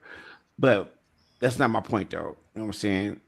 My point is on this right here is that if that was my son and they got killed and the police killed him, I'm feeling dude. And again, because I'm a retaliatory person. You know what I'm saying?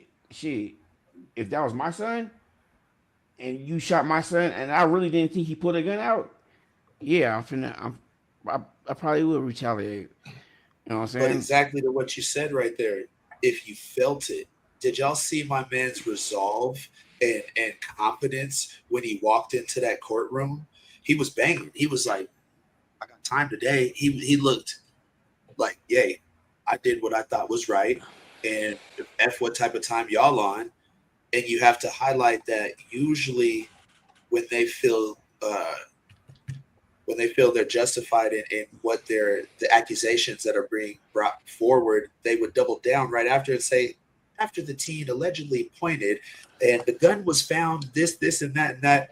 They didn't say nothing about that. But what I heard was it was allegedly.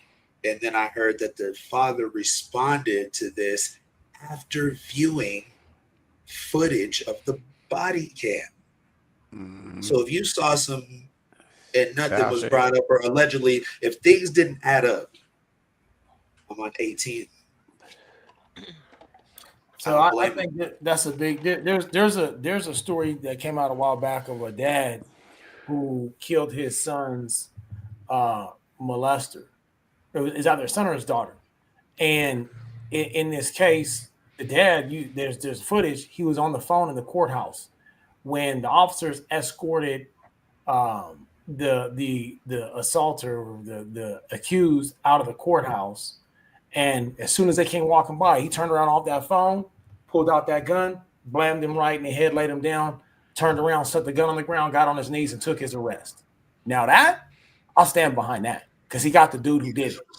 This cat ran over a whole other individual totally unassociated. That's still murder. Associated with it, right? Yeah, and I don't care how you feel. You can feel as justified as you want. You're wrong 4 ways from Sunday. If that was my dad that was retired and he got ran down because some dude felt like he just had to go kill somebody with a badge, well then while dad is sitting in jail, if he got any relatives, now his relatives is in danger because now I want my retaliation. Right. But the difference is I'm not going to go kill somebody who's unrelated. So now while you sitting in jail after you lost a son, now you about to lose a daughter or a sister or a brother or a nephew, and where does it stop?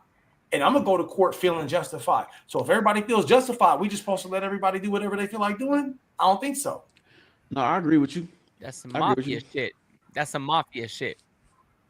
I agree with you, but I'm just saying in the same token, I still feel it's Buddy because he's like, nigga, somebody got to pay for this shit. Somebody took my child from me.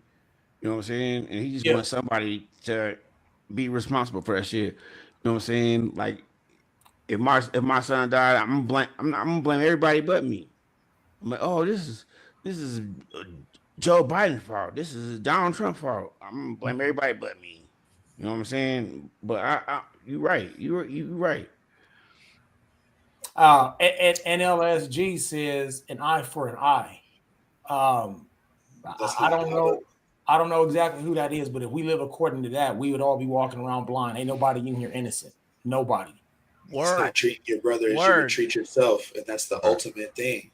You do that, and you pretty much good because you ain't gonna lie to him. You ain't gonna deceive him. You ain't all the other things pretty much fall in line if you treat. And the homie X in the chat, he had said some real ass shit on that shit. He was like, nigga, who he had quoted something from Jesus Christ, and he was like, whoever, what I'm saying, is not guilty, throw the first stone. Throw the first stone. Who without saying cast the first stone? Cast the first stone, yeah. Right. You know what I'm saying? Because we all got something, man. You know what I'm saying? So I don't want nobody, plucking off somebody I'm with because of something that somebody that's not even related to us did. Like, that's fucked up. You know what I'm saying? Like, you got, if you got a problem with the person that took out your son, I can respect and understand that. As a father, I understand you. And I would like to think that I am enough of a peaceful man in this society that I would handle things in an appropriate way. However, I've not been in that situation, so I can't put myself in dude's shoes. What I do know is I would really, really hope to God that I'm angry at the individuals responsible and not somebody else who's an innocent bystander. You know what I'm saying? Who's just walking around doing his job. Right. Mm-hmm. That's the biggest thing that I have a problem with. I mean, when you're mad, and just us growing up, you know what I'm saying? Sometimes you having a bad day and you just take it out on the wrong individual just because you're mad. You know what I'm saying? You just mad. I know that I've been in those situations where I'm just mad. And I'm just mad at everything. And if somebody look at me wrong, I'm swinging on them. You know what I'm saying? I understand those moments because you're just mad. You know what I'm saying? And that's your son. I have one son. You know what I mean? And I understand from a father's point of view, like, but I don't know if you go after, because that man had nothing. That officer had nothing to do with it. Now, when we were, it's always been this thing about young black males and and law enforcement, right? But when you get older, you get wiser, and you start looking at the bigger picture of situations, like when it comes to law enforcement. My father always said, you don't necessarily have to respect the individual, but respect the badge. That's what he told us. You know what I'm saying? Like, respect the badge. So, there might be living in Sacramento, I can't stand SAC sheriffs. You know what I'm saying? Me and Mike ran from them. You know what I'm saying? You know what I'm saying? It's Sassoon. You know what I'm saying? Sassoon PD. You know what I'm saying? Or sheriffs. We ran from them too. You know what I'm saying? Like, but as you get older, you look at it from a different perspective versus when you're younger and you're being harassed by the police. Even though your tags are expired, you know what I'm saying? There's other factors. You want to be the victim. Yeah, they go the extra mile on you. You know what I'm saying? But then when you get older, it's like, man, let me make sure I got my insurance, my registration. Let me make sure I got everything lined up. They can't do nothing to me. You know what I'm saying? And also as because when I first heard the story, I was just kind of like, what? I understand why Pops went off like that. And he a little bit younger than us. So it's like, I understand why he went off. But then when you start dissecting and start seeing that, okay, wait a minute, that other officer, he had nothing to do with that. It wasn't the same officer. Right. He saw the body cam. Son possibly had a weapon. We don't know. It's alleged, right? We ain't seen the footage. So it's just kind of like, dang, man, it kind of changed the perspective. You know what I mean? Like, dang, son had a gun. He drew it. He pointed at the officer. I mean, now if that's false, then time will tell in the case. Because obviously this man is he's locked up. So there's going to be a case, and let's see if they follow up and they keep us informed in the public. And that's just what I want to share. Even if you want, it's like 2 people lost their lives wrongly accused. If the kid didn't, allegedly wrongly accused, keep going, bro. Get it off, bro. Continue, dog. Wrap it up, cuz.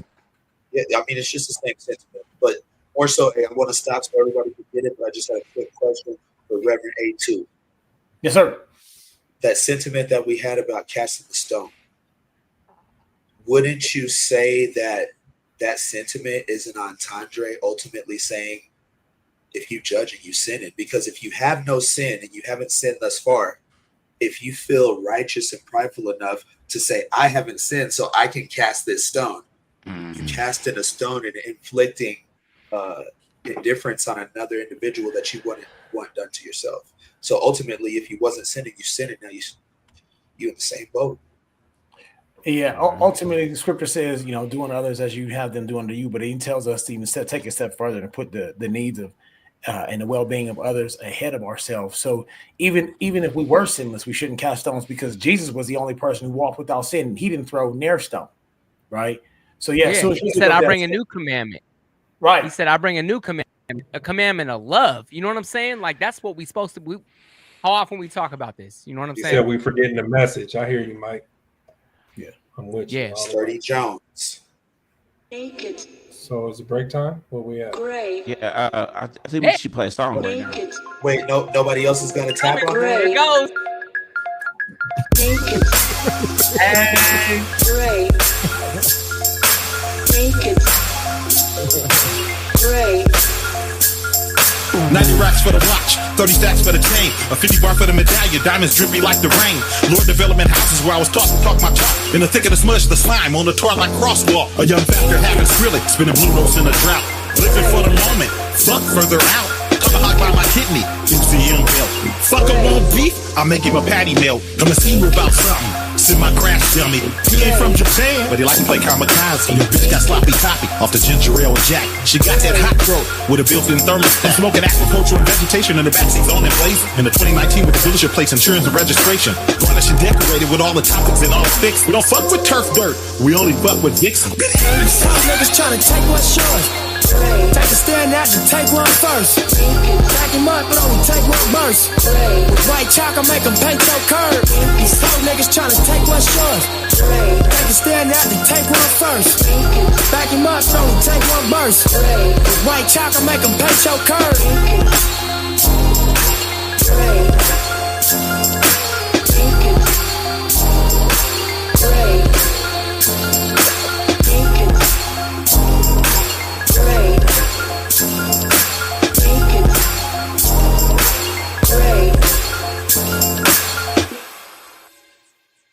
You got a broken taillight back there. Can I see some ID? What are you reaching for?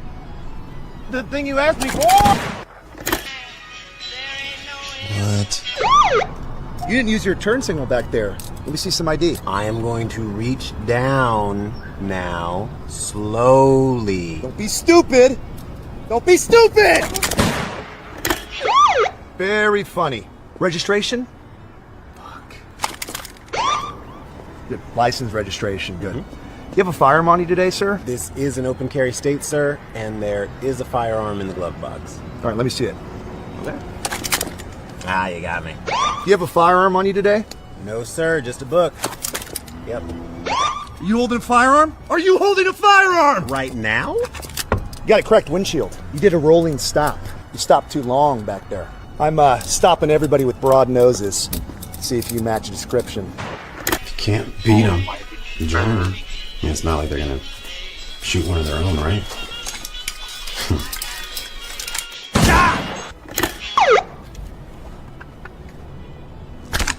License and registration, please. Oh, hello! Excuse my face. I'm doing a last-minute face mask. Well, you drive safe now, all right? Thank you. God! Wait a sec. The Midi Lab Show.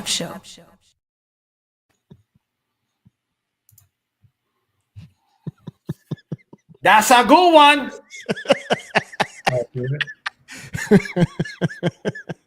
That's a good one. Hey, we having fun, man. We having fun, man. We having fun on Thursday night, man. You know what I'm saying? Like, we gotta have fun, man. You know what I'm saying? Have a little. Why bit does shit that hits so hard funny as hell, y'all? Bro. Hey, I was thinking between laughing and like being in agreement. I'm like, Stop capping, bro. Hey, you was laughing your ass off, dog, because that was a funny sentiment to what happens every day. So it's I could laugh right now for a second.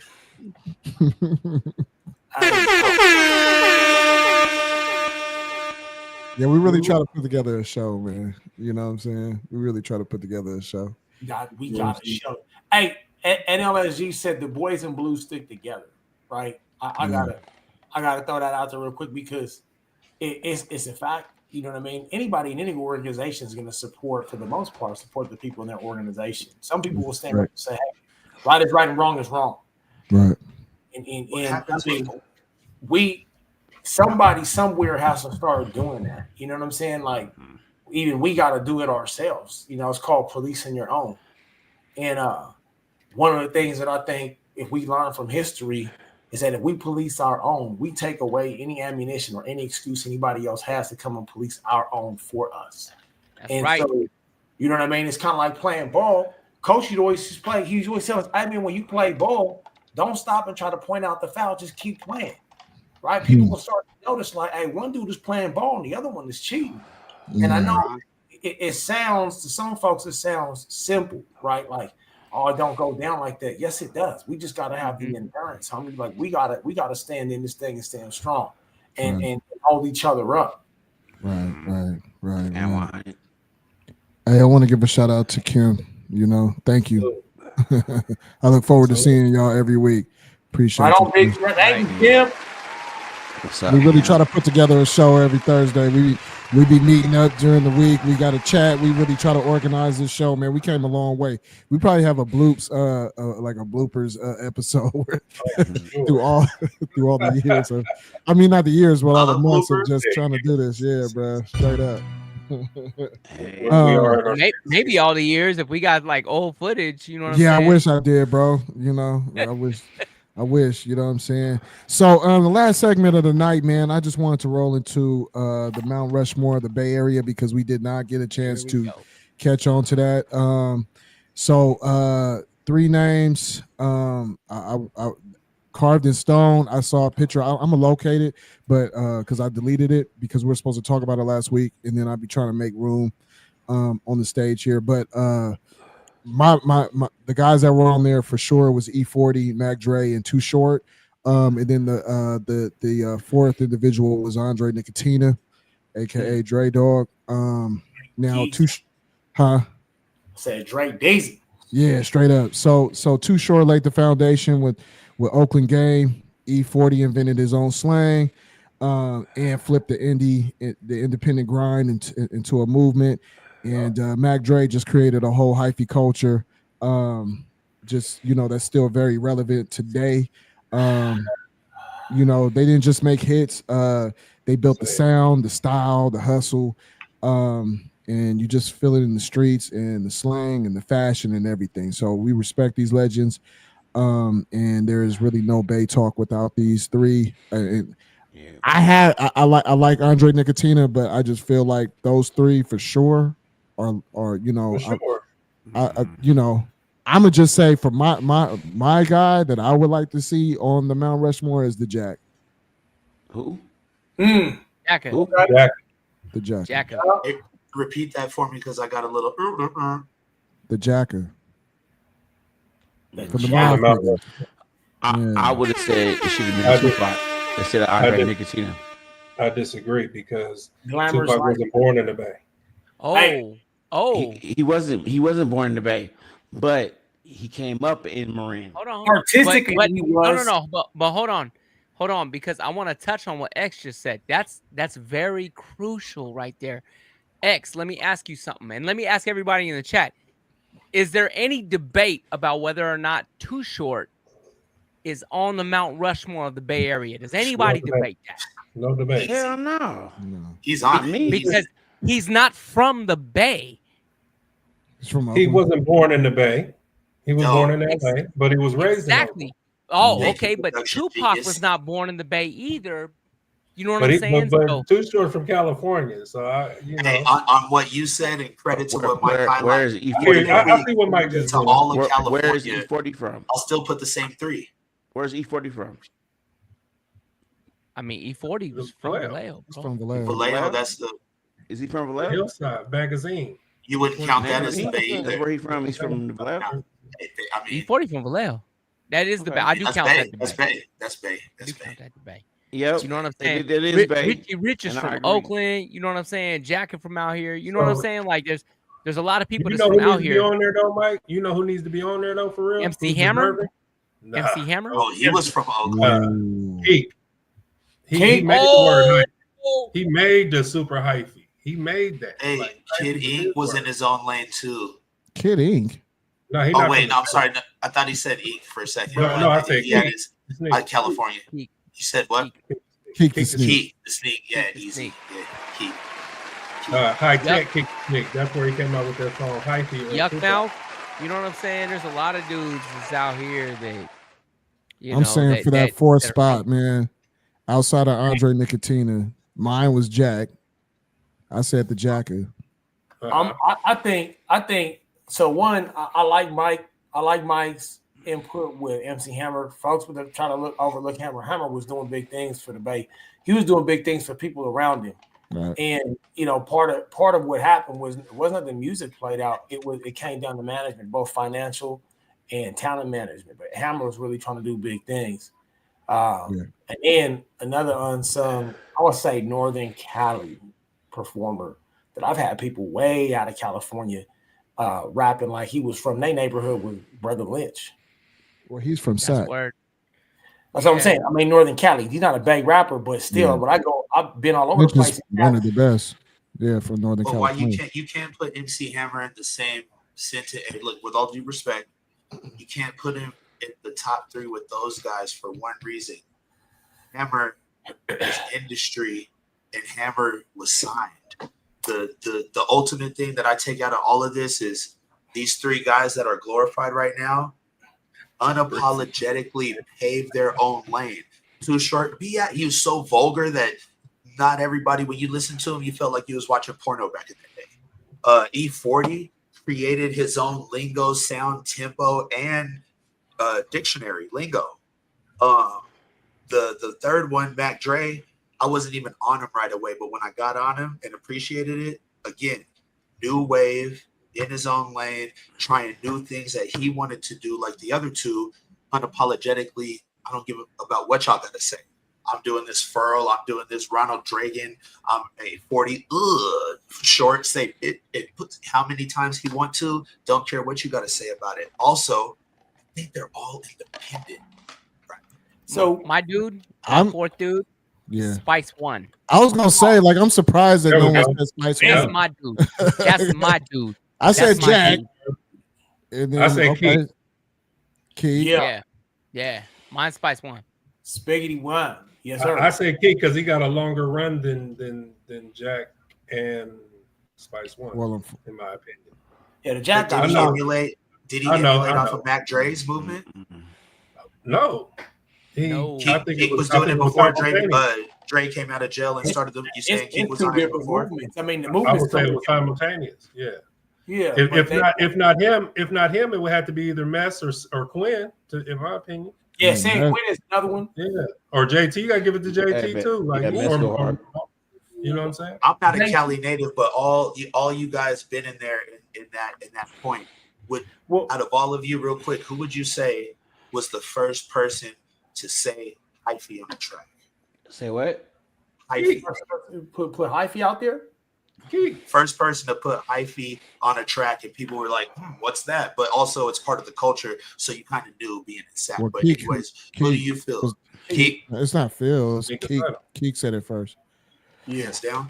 Yeah, hands down, bro. Because I know a little bit of the history. Like Mac Dre, before he went into prison, he wasn't on that type of time. But when he came out, he was like, he wanted to have a good time, man. He wanted to get off the radar. Yeah, he wanted to be off the radar. I feel like he wanted to get away from the. He wanted to party. He wanted to make party music, pop pill music.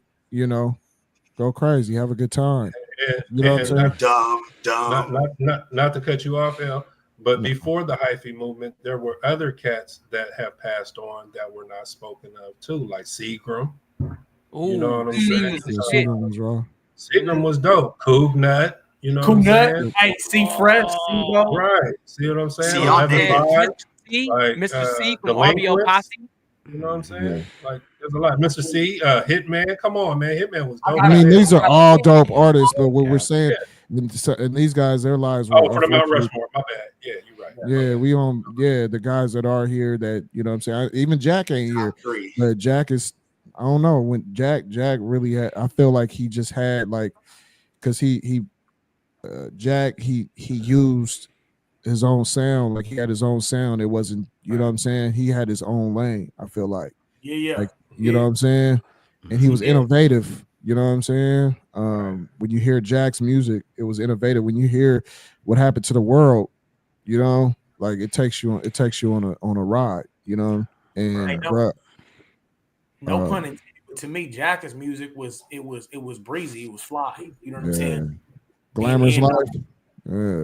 He just the energy behind him, and then I agree, man. He was definitely in his own lane. And real quick to address something that Jack said, real quick, and to defend my position on MC Hammer.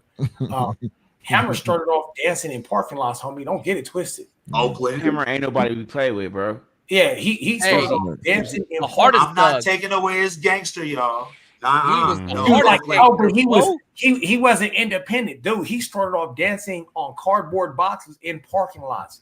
So he had a hustle. That hustle went from cardboard boxes to being on a label. Hammer pants and doing the shuffle. Hey, but it was industry. But let's not get it twisted. This dude sold 250,000 copies of Let's Get It Started before Capitol finally signed him, because they approached him like 3 different times, and he was like, "I'm making more money on my own. What the hell do I need you for, bro?" Like, this dude was balling. He was balling before Capitol ever touched him. Right. Thank you, Mike. Right. You production genius. But unfortunately, though, when we watered down Hammer at the time of his success, though, we wasn't big Hammer fans. We were laughing at the Hammer fans. Nah, but people was clowning Hammer. Even Tupac was clowning Hammer. You know what I mean? Hammer. But now, through the years, we learned to appreciate him. But see, a lot of it though was, we didn't understand. This dude was doing all of this, and we didn't understand the gangster in him. Right. It wasn't until years later where we understood this dude was like, he was lock and step with Suge Knight, bro. Like, they was 2 peas in a pod, and nobody knew that back then. Some people did know that. Some people found out firsthand because they was talking, and he would catch them. So Hammer didn't put it on wax. He came to you face to face. Yeah, face to face. Redman. Redman admitted to it. He was like, he doesn't play. My man over here looking like Gucci Mane, y'all. Yeah. A couple of them put it out there. They was like, oh, he didn't put it on tape. He put it in your face. He put it up and was like, hey, don't do that no more. Yeah, right? And it was Stone Cold. Even in the town, it was like, we need to stop this because it can get real bad real quick. And so, you know what I mean? That, to me, that's old school gangster. That's keeping it under the table. Don't everybody need to see how you make the sausage, homie? Yeah. And he didn't talk about it, gloat about it. I was a kid enjoying him like Hammer. Never knew about no gangster shit. And then I was talking at 18, and I'm like, man. See, Hammer shutting up. He said he wasn't worthy. He's not worthy. That was it. Yeah, hey, y'all. He needs some milk. If y'all haven't did this yet, do this right now. Go and subscribe to the Midi Lab Show right now. Hey, at least 50% of the people right now could go ahead and subscribe. The Midi Lab Show already. Go ahead and subscribe with us. You know what I'm saying? We ain't playing. And while you at it, go ahead and hit up the sponsor, BayAmerica.com. You know what I'm saying? Get you some swag.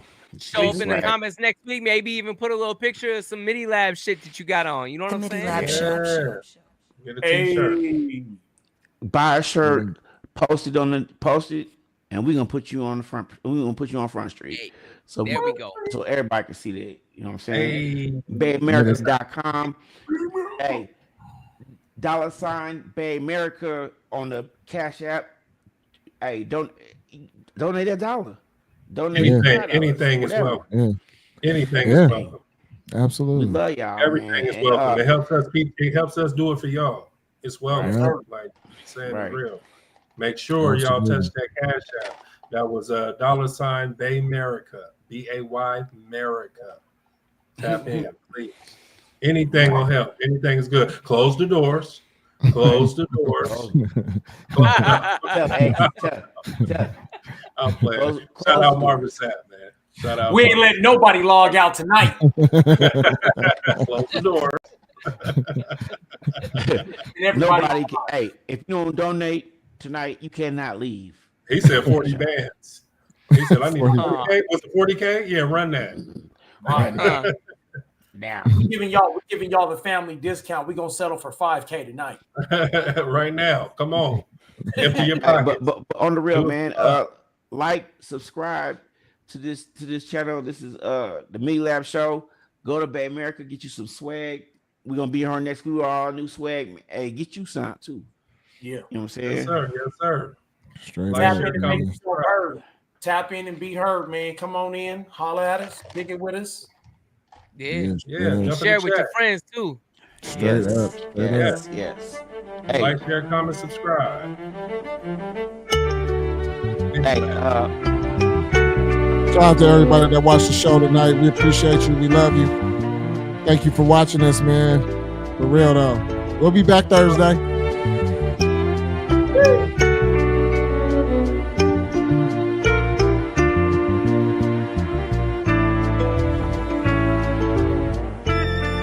that's the playground. It's church.